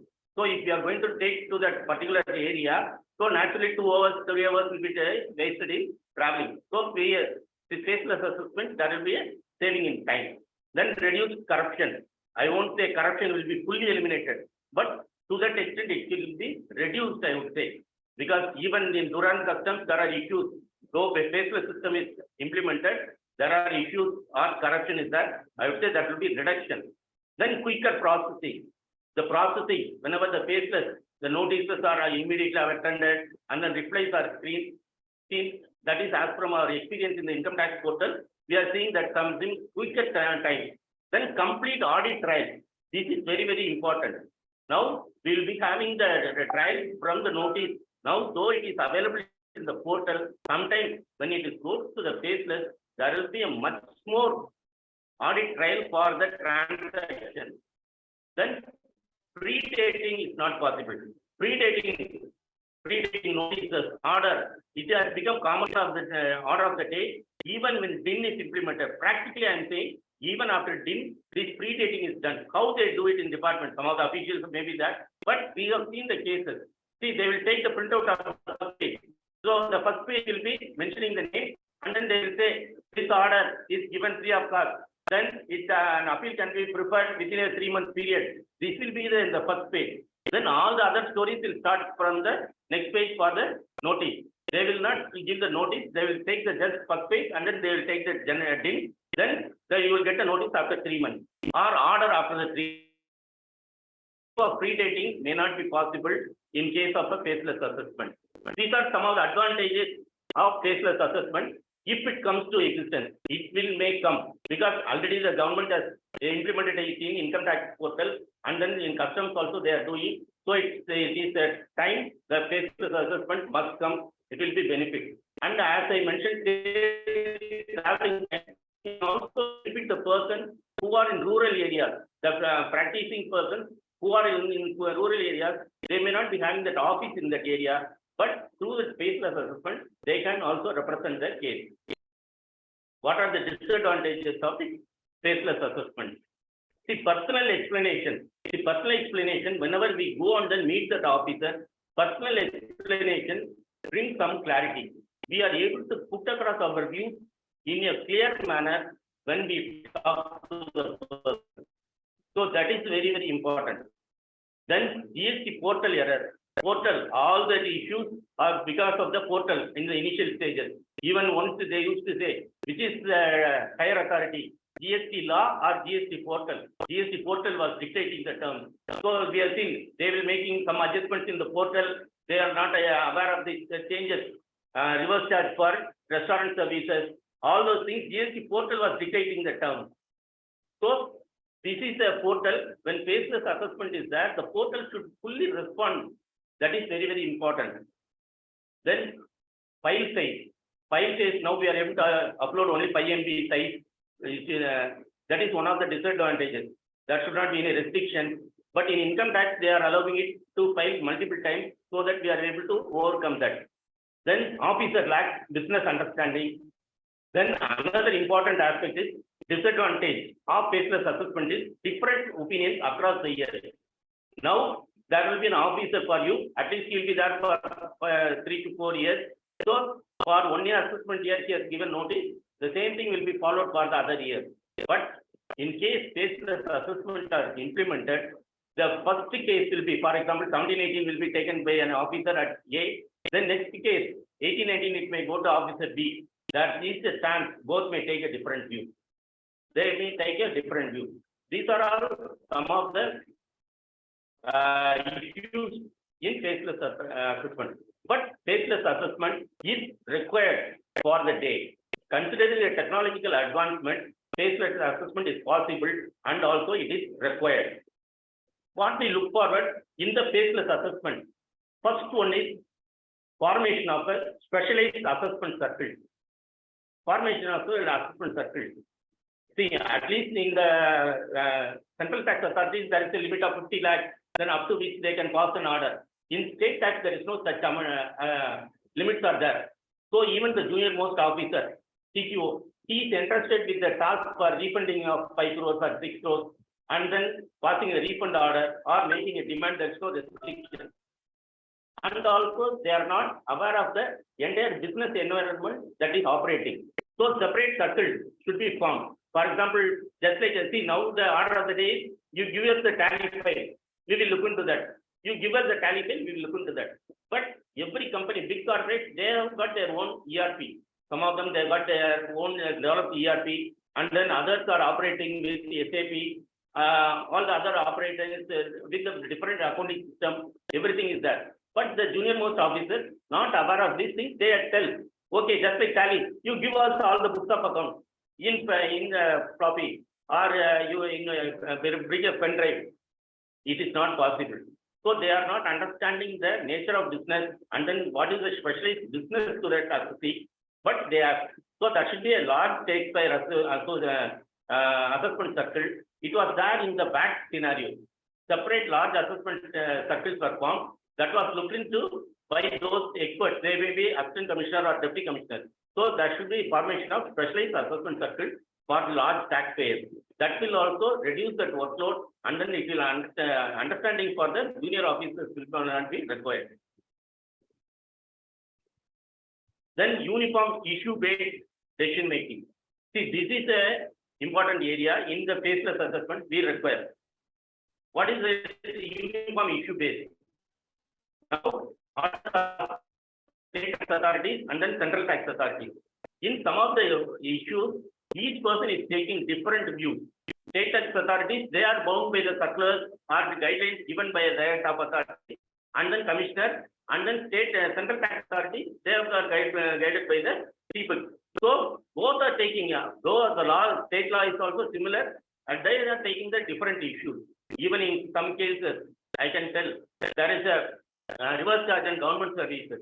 Central tax, even at the MCM, they have dropped the issue for the pollution control, all those things, they have dropped the demand. But in the state tax, they demand that amount for reverse charge and government services. So there is no uniformity. If the faceless assessment is implemented, I think there will be some uniformity, and then this is required, some uniformity for the issues involved. Amnesty scheme. 5 minutes, Paul, sir. Another 5 minutes. Okay, sir. Thank you. So, amnesty scheme. The amnesty scheme option to pay liability without interest and then without penalty. Then liability arises on the first 5 years should be given total amnesty. See, even when the tax has been collected or there is a difference in tax liability, we should be given that amnesty, because a taxpayer is a golden goose. It lays the golden egg. But if you are going to saddle them with interest and then penal consequences, ultimately they may close down the venture. So that amnesty scheme should be very wide. See, why it cannot be done? Because SPLDRS, they even gave the rebate for the amount collected. Even the amount has been collected, it has not been paid, that rebate was given. So similarly, there should be amendment. Amnesty window should be open. Amnesty window should be open for 5 years. It should not be restricted to for the period. It should not be restricted to the period. See, now we had a amnesty window from 14 to 36. Just like that, it should not be there. It should be relevant for the year. First 5 years. There are so many issues for that. Even we have come across the case, sweets and savory shops. Savories were taxed at a different rate, whereas sweets were taxed at the 5% rate. Some of them initially charged 5%. Now they say it is 12%. So 7% makes a huge demand. So they should be given an option to get away with this lower payment. So this is the period which the amnesty scheme should be open.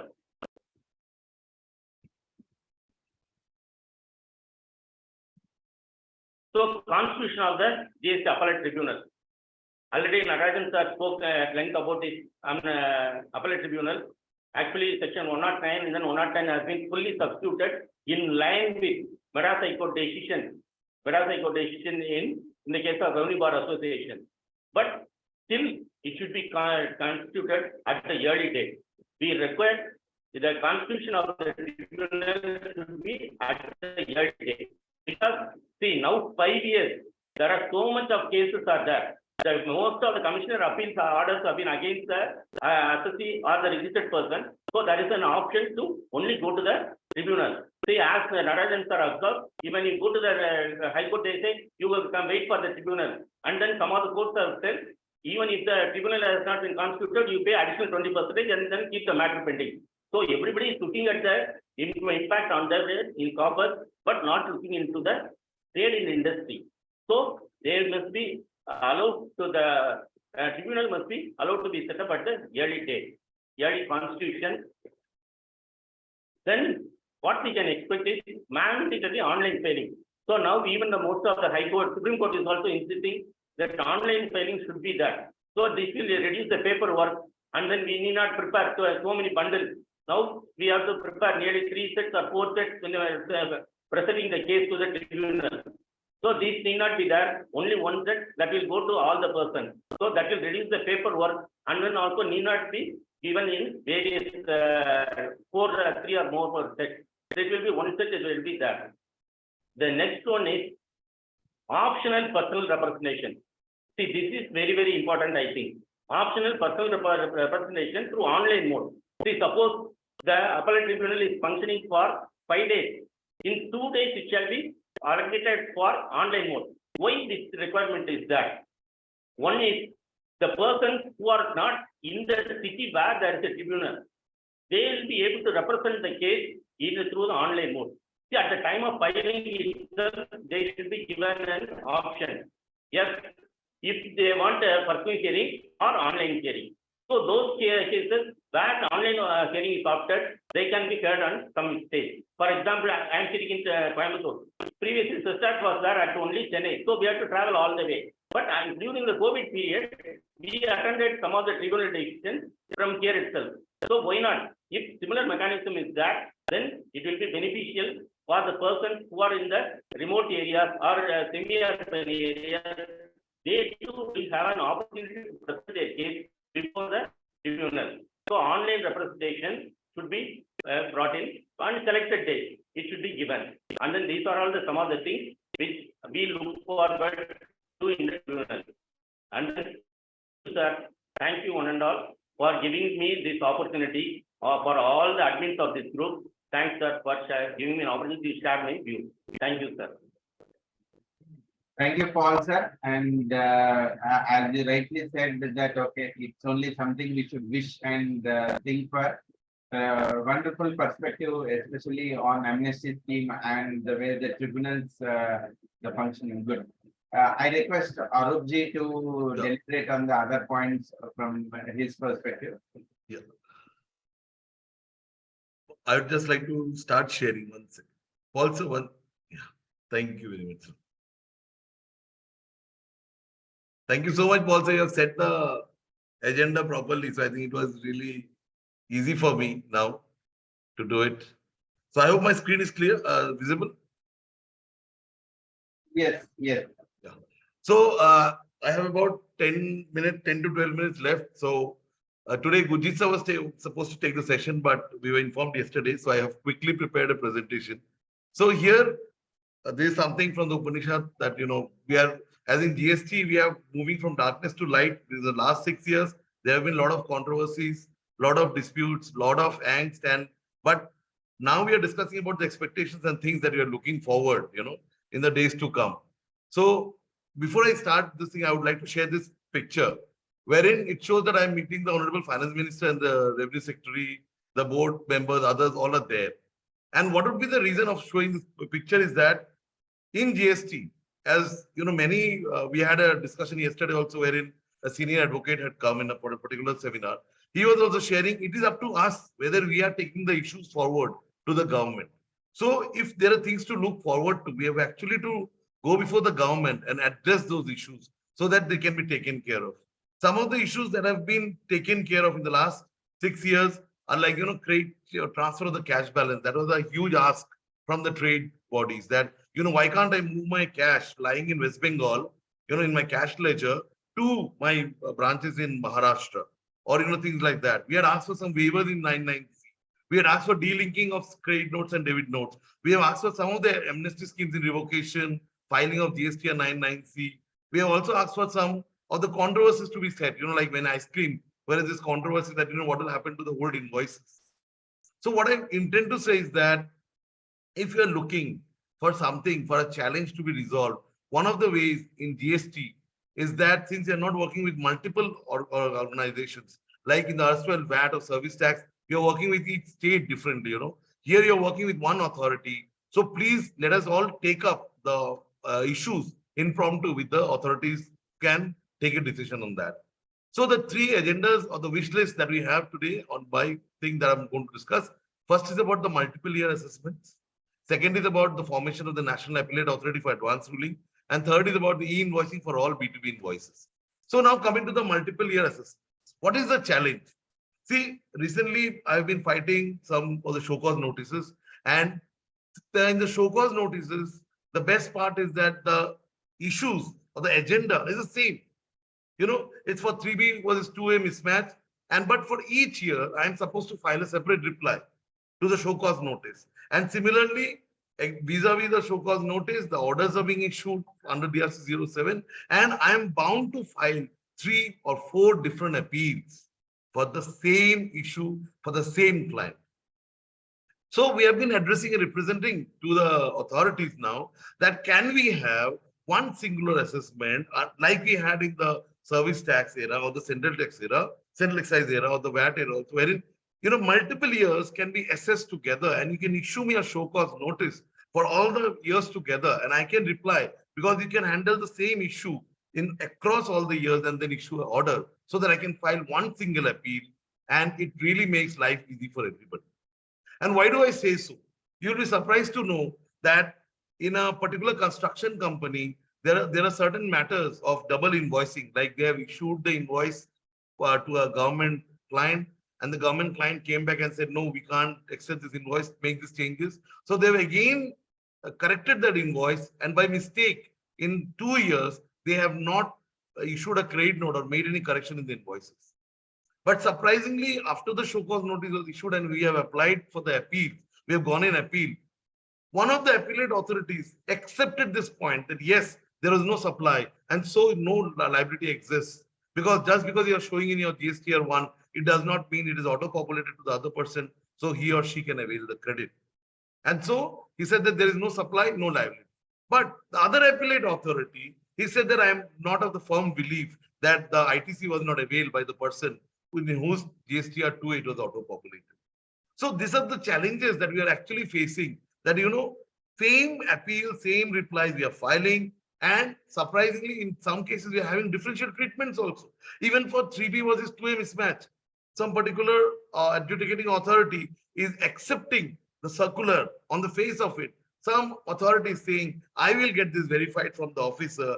And when he's sending to the officer is just writing, I could not verify the taxpayer, so get it verified at the end. And the adjudicating authority is telling me, please go in appeals and get the relief at appeal doctor. Apart from these two issues of difference in opinion, third issue is unnecessary increase in compliance burden. So recently, a matter wherein on a pollution, whether on the pollution check, GST has to be paid or not, when this issue rose in controversy in 3 different years. Now, when we have filed the appeal, for 2 years, we could file the appeal. For the 3rd year, we could not file the appeal because of a technical ground. And this was after the condonation period. So in the 3rd case, even though the issues are same, in the 3rd case, my recovery procedure has started just because I could not file the appeal. So it is unnecessarily increasing the compliance burden. So it's high time that we all set our request that we can always go back to the government or the decision-making authorities in our respective zones or circles or states and telling them that, sir, can we move towards multiple year assessments in the same thing? And I would take the support of the DRC 03, which are now being allowed, wherein you can make multiple year payments together. So that would be a strong support. Next is the National Appellate Authority for Advanced Ruling. Where are the challenges that we are facing? One example I'll just share, which is in the sector of solar panel. So somebody is telling that it's not a composite supply. So what has happened? You charge, it's going to be 18% and 5% for the materials. Somebody is saying that supply of solar inverter and solar panels can be treated as a composite supply. So what is though everybody will argue that advanced rulings are specific to the taxpayer who has made the application before the authority for advanced ruling. But having said that, to a certain extent, the arguments can be also taken as a precedence, can be also taken to understand the intent of the legislature or the law making authorities. But here we are facing a huge crisis in terms that contrary judgments are being given, contrary rulings are being given by different advanced authorities for authorities for advanced ruling. So where do we go? If the National Appellate Authority is not established, then this controversies cannot be put to rest. Apart from this, so this is one of the issues. And then what had to be done? The GST Council had to come in and issue a press release wherein they have set the thing in motion that, okay, so now what we will do is that we will issue a proper clarification so that all the contrary judgments of the appellate advanced rulings, they can be put to rest. So similarly, this notification was also issued, and then this notification wherein the rates were given, SSC codes were given, because there was a lot of controversy by different advanced authorities. This would be the SSC, and some were saying no, this would be the HSN code. So finally, government had to come out with all these clarifications. So what is the challenge that we are facing, when the National Appellate Authority is not there, and why do we need it? Why should we actually expect this? Is one, like in case of ITC available on transfer or assignment of leasehold rights. Similarly, here also we have contrary judgments. Whereas West Bengal R is saying that yes, you can avail the credit. Some of the advanced authorities for advanced rulings, so like Maharashtra, saying no. this is not a ITC that can be availed by you. So, the taxpayers in two different jurisdictions, they are now confused as to what action should be taken by them. Similarly, in case of registration, whether registration is required in the state where works contract is carried out or not. Now, depending on the factual metrics, maybe things will differ. But even on the point of law, what is fixed place of business and what does Section 22 mean from where the supply is made? So on all these issues, there is a lot of controversy. So that's why it's an earnest request to the decision-making authorities that the National Appellate Authority for Advanced Ruling should be set up. Like, in case of Anil Kumar Agrawal, the matter of Karnataka, or this Claycraft, Rajasthan, there are different views on the payment made to the directors. Okay. So how are these views going to be put to rest?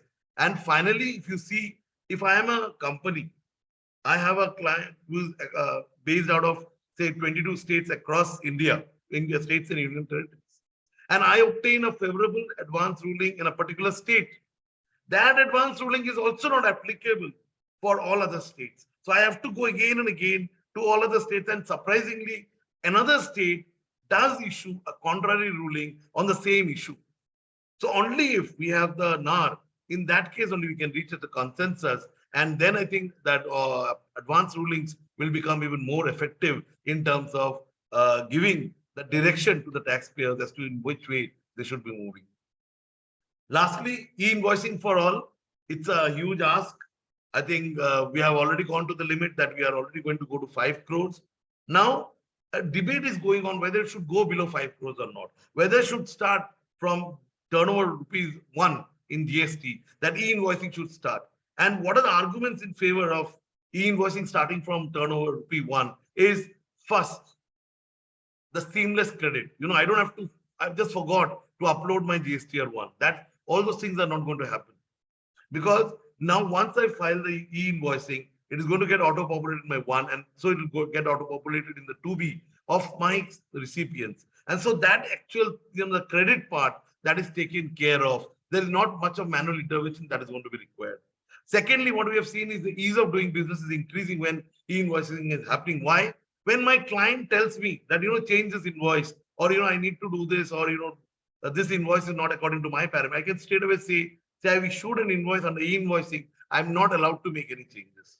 So that to a large extent is helping the MSMEs get over the issue of making amendments to the invoice, because of which they are facing issues at a later stage. Apart from that, it also becomes quite easy for the supplier to keep track of all the invoices, because now he's having a complete control. Since he's issuing all e-invoices, he knows that anything outside the system would be detrimental to his interest.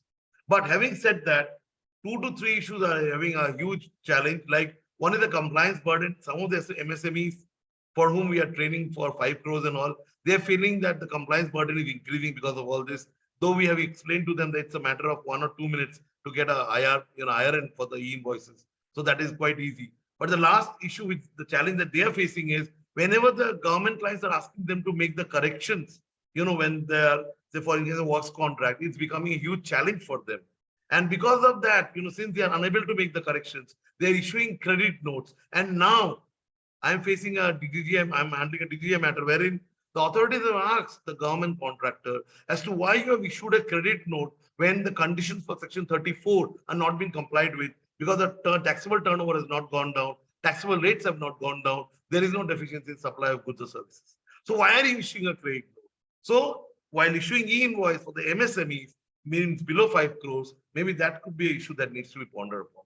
So with this, in the interest of time, I would go back, I think, to Arpit ji for the vote of thanks. And before that, if you have any questions, maybe if you have time, we can take the questions.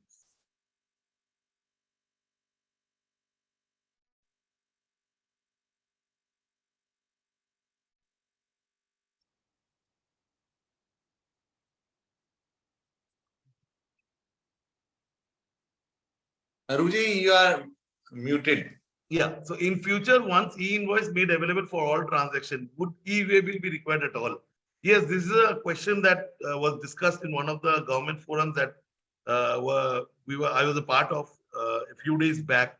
This is a question that we are actually asking, that if e-invoice can be made compulsory for all the businesses, then maybe the requirement of e-way bill could be done away with. But again, there are some reservations because they feel that e-way bill captures a lot of other data, maybe which is not available as to which transport, the details are given. And when there's a transshipment, all those details are given. And maybe whether it's without supply, for matters which are non-supply matters, like sending to a job worker or so, there also e-way bill will be compulsory. So maybe the e-way bill will not be done away with completely, but we need to see how the future evolves.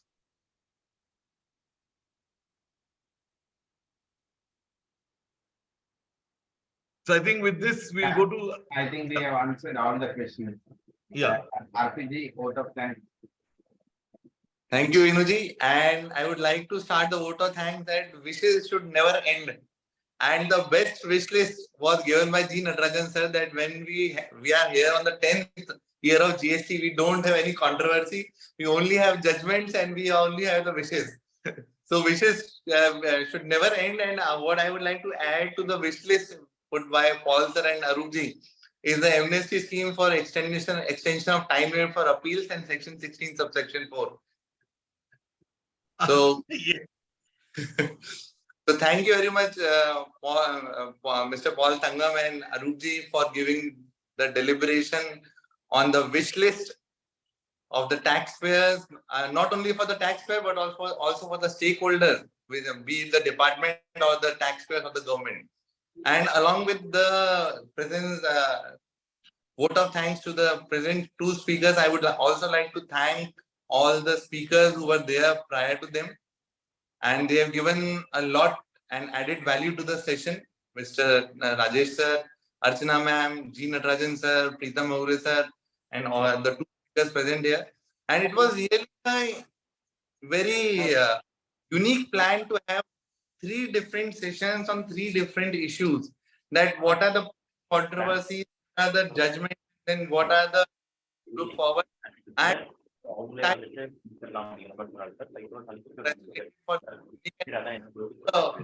audiences have been here, and for the last 3 hours they have not moved. So it has given us a lot of strength to keep continuing this type of sessions. And it was really a eye opener for me also to hear G. Natarajan sir and Preetham Maureji and Archana ma'am and Mr. Paul Thangam and Arupji, and far lesser words to express, but lot from the heart than what is said. Thank you very much to all the speakers and the audience, and handing over the section back to Venugopal. Yeah, thank you, Arpitji. And before we conclude, I should definitely place on record the efforts of Arpit in conceptualizing a topic like this, and Unni's effort in ensuring that what we should take, and Arup has taken effort to coordinate with all the speakers, manage, ensure on the time. Of course, being a tech man, I have done the easy job of putting the flyers and ensuring the Zoom is up. But yes, I think from our faculty members group sessions, having like this continuously would also give enrichment. But before I close the session, I would like to hear one word from Unni. I think mostly everyone are also expecting Unni that like how many phones and how many hands he operates from in terms of responding. So only final note from you before we conclude the session. Yes. Yeah. So it's great to have listened to all the experts on these topics. So one thing that I would like to let everybody here know that is the way that we discuss things is the true way of learning and enriching ourselves in GST law. So the same thing is also happening in the other side, that is the revenue officer side. And we are also party to a lot of people who are learning law at a better rate and a better speed than us. So one thing that I would like to actually put on record is the contributions that people behind the screens in the government have actively done to make GST a law that will be a settled law without much harshness, and which will be of ease of use of business in its truest sense. We always think about the GST law as it is being an attackive, aggressive nature. but we need to give credit where credit is due. And a lot of people who are working behind the screens, they should be given proper credit. You all would have known people in the department and the ministry at your own ends who are actively working upon the issues that we have discussed today and are looking to actually make GST a better place to be in.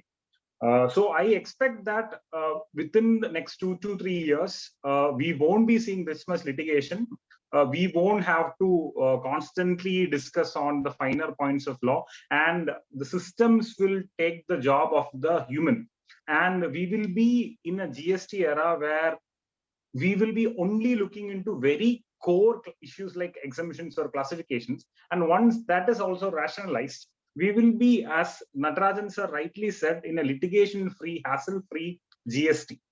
So to that extent, I think ICI and other professional bodies have a role to play in guiding and helping the government to reach that destination. And each member who has assembled here to have some part have already actively contributed. And I expect more of you to join hands with the department, taking them on board as partners, addressing the issues the trade is actually having in addressing the issues in the law, and making GST the law that it was always meant to be.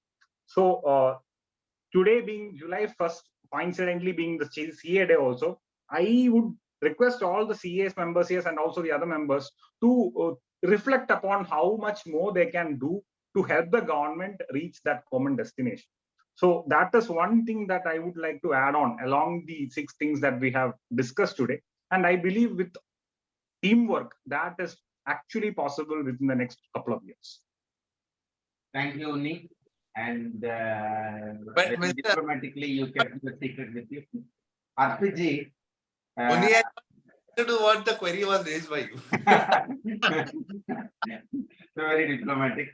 Arpiji, I still want one word from you to the group and to all of us. Like, you keep the momentum in terms of researching the case laws and sharing advice to all of us. It's like if we don't read it for 3-4 days, then okay, then it is like we have one more book left. It's kind of that.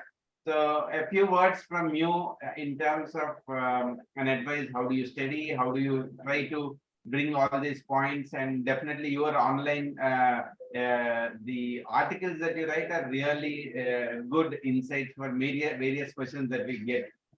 One word from you. Thank you, Venugopalji. And what I think is that the judgments which are given, it is not that always I am in consonance with what the final verdict has been given. And that is more prominent in the decisions which we have observed in AAR and AAR, and less prominent in the as we go higher in the judicial forum. But at the same time, when I read a AAR, AAR judgment, I do not go for what is the final decision which has been given. The most important part is what are the submissions made by the councils, whether by the department or by the council of the assessee. Because if the judgment is in my favor, then I would be quoting the judgment. But if the judgment is against me, then I will be quoting the submissions made by the council, because I know that this is the first part of the litigation and subsequent litigations are going to come ahead, and these submissions which are not considered appropriate by a AAR, even though they might be having a merit in themselves, they might be considered appropriate by the judicial forums ahead.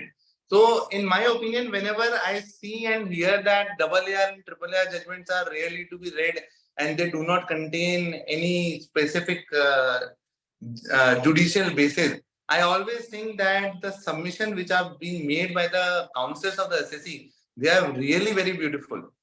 They are really very beautiful, and whenever I read through those submissions, I really feel that this is something like a treasure which we should preserve and refer whenever it comes upon. And secondly, whenever I read a AAR judgment or any judgment for that matter, if I am not able to relate it to the final conclusion, I at least know that whenever I would be contesting the same matter, what would be the submission which would be coming against me and being raised against me. So I'm better prepared to reply to those counter arguments whenever the hearing is taking place. So all in all, reading of the judgment gives me a different perspective, because Natarajan, Preetham Moorji said that if we have 80 participants, there are 160 views. And when I am one person, I am only having 2 views. So with reading through the judgments, I get to know the rest of the 158 views also, because in us, we don't have a comprehension to think about each and every issue being raised. And today also, when just a short note that when Preethamji was speaking about composite supply, and a very important observation that he made, and I was really astonished that I have not been able to see it, that for a composite supply, it has to be a supply. It has to be a supply. So whenever the term a supply is made, that means there has to be a one supply which is combining of 2 supplies. And if there are 2 different supplies, the composite supply is not applicable, even though they might be relatable if there was a one agreement. So this is one thing when we hear such great personalities, and if you are not able to hear, we read through those judgments. And regarding why we should read judgment, I have discussed and how we should read judgment. So see, if I am like I am being regularly updated with the taxman portal. So if I am reading those judgments on a daily basis, I only have 5 judgments to read, and it takes hardly 15 minutes to be updated. But if I read after 1 month, there are 200 judgments to be read, and it becomes impossible to have the know-how about all the judgments. And if the app of whatever portal there you follow, if the app is downloaded on the mobile, just 5 minutes it takes to open the portal and read it, just like we read the Times of India or the Crick Info or similar apps. So this is how easy it can be to be updated with the judgments. So, and without reading the judgments, I think we are not being true to our profession, because we are not updated, and we are not updated with how the law is being interpreted by the apex court or the high courts. And truly we have been benefited by the social media platform, that as the judgment comes, we have lots of news flashing on our WhatsApp channel. So even if I am not reading on a day-to-day basis, somewhere down the line I am being updated by the WhatsApp chats on the Twitter and the Facebook. So I would prefer and suggest, and being a part of the GST faculty ICI group, I have been benefited by the observations made by the members, and truly look forward for much more participation from the members also. Thank you, Venugopalji, for giving me this opportunity. Thank you, Arpit Bhai. And one last word, I would request Arupji to add. The City for Joy, ever smiling. You've been multitasking, okay? And, I know you are being active in faculty group and the CGPA and whatnot. And आज दो और sessions भी है आपका. So just a few words to our group members. Yeah, I would just like to share what Uniji has shared, that it's very important that we also become a partner in building, because whatever inputs we are giving to the department, so that is taking, like Arpit was sharing about appeal timeline, that appeal after the condemnation period, appeal can't be filed. So now we are going to the high courts. So one high court is saying that deposit 10%, another high court is saying deposit 100%. So thing is that apart from going to the high courts, we also need to address it to our local commissionerates also, that this is a genuine problem that needs to be taken to the council, so that a proper amnesty scheme is coming in. So like this, being a part of the faculty group, we are really privileged that we get to know all the issues, because कुछ भी problem होता है full India में, everybody is posting in the group saying that, okay, this is the issue, has anybody faced it?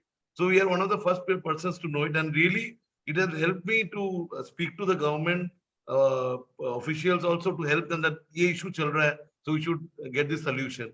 So I think more of that, and also apart from that, what Arpit ji has also rightly pointed out, that now we need to enhance more on the final points of reading the case studies, case laws, and so that we can go forward. And there's a Natarajan sir has shared that, less litigations and more of landmark judgments. Thank you very much. So now final words from Venu.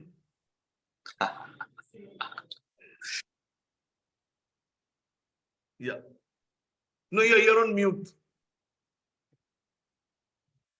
Venuji, you are on mute. You're on mute. You're the IT man. Actually, without Venu, this would not have been possible, because I don't know what he did behind the scenes, lot of things, the Increase registration and the entire Zoom thing and all. participants and all those things. Yes. But Venu ka, acha, 1 second. Venu ka mute nahi ho raha hai. Okay, Venu is having some network issue or something. Acha, now it's okay. We Yes. cannot think of GST 6 years without technical glitch. Yes. How can we have a session of 3 hours without any technical glitch? In the end, Yes, finally. The technical glitch is over and he's back. Yeah, so all good things to end. Likewise, technical glitches will also end. So we forgot those days where you've been in the waiting room for 1,51,000 and above. I'm not sure how many of them remember. Likewise, these glitches comes, but it is all temporary, and definitely we should appreciate the all the panelists and the speakers who have put efforts in bringing out the different dimensions on the 6 years of the GST. As Arup rightly said that like the faculty discussion group is like very unique, no nonsense, and kind of different questions that come up which force others to think. Thanks Harpreet bhai for giving that quick input, saying that do not is like if one day you pause reading that, okay, you are overloading by multiple things. Good insight for us, all of us to take back, and all the participants request, I think we need to actively have this kind of open discussions. Like we are clear here that no one is great, no one is short, but everyone have different perspective. Like Pritam said, 90 people, 180 different answers, that is possible. Let's have discussions like this, and we will take the our journey forward in the GST, both litigations and the consultations. Thank you all and good day. Thank you very much for joining. And there are some questions on the PPT. We'll share the PPTs in the group.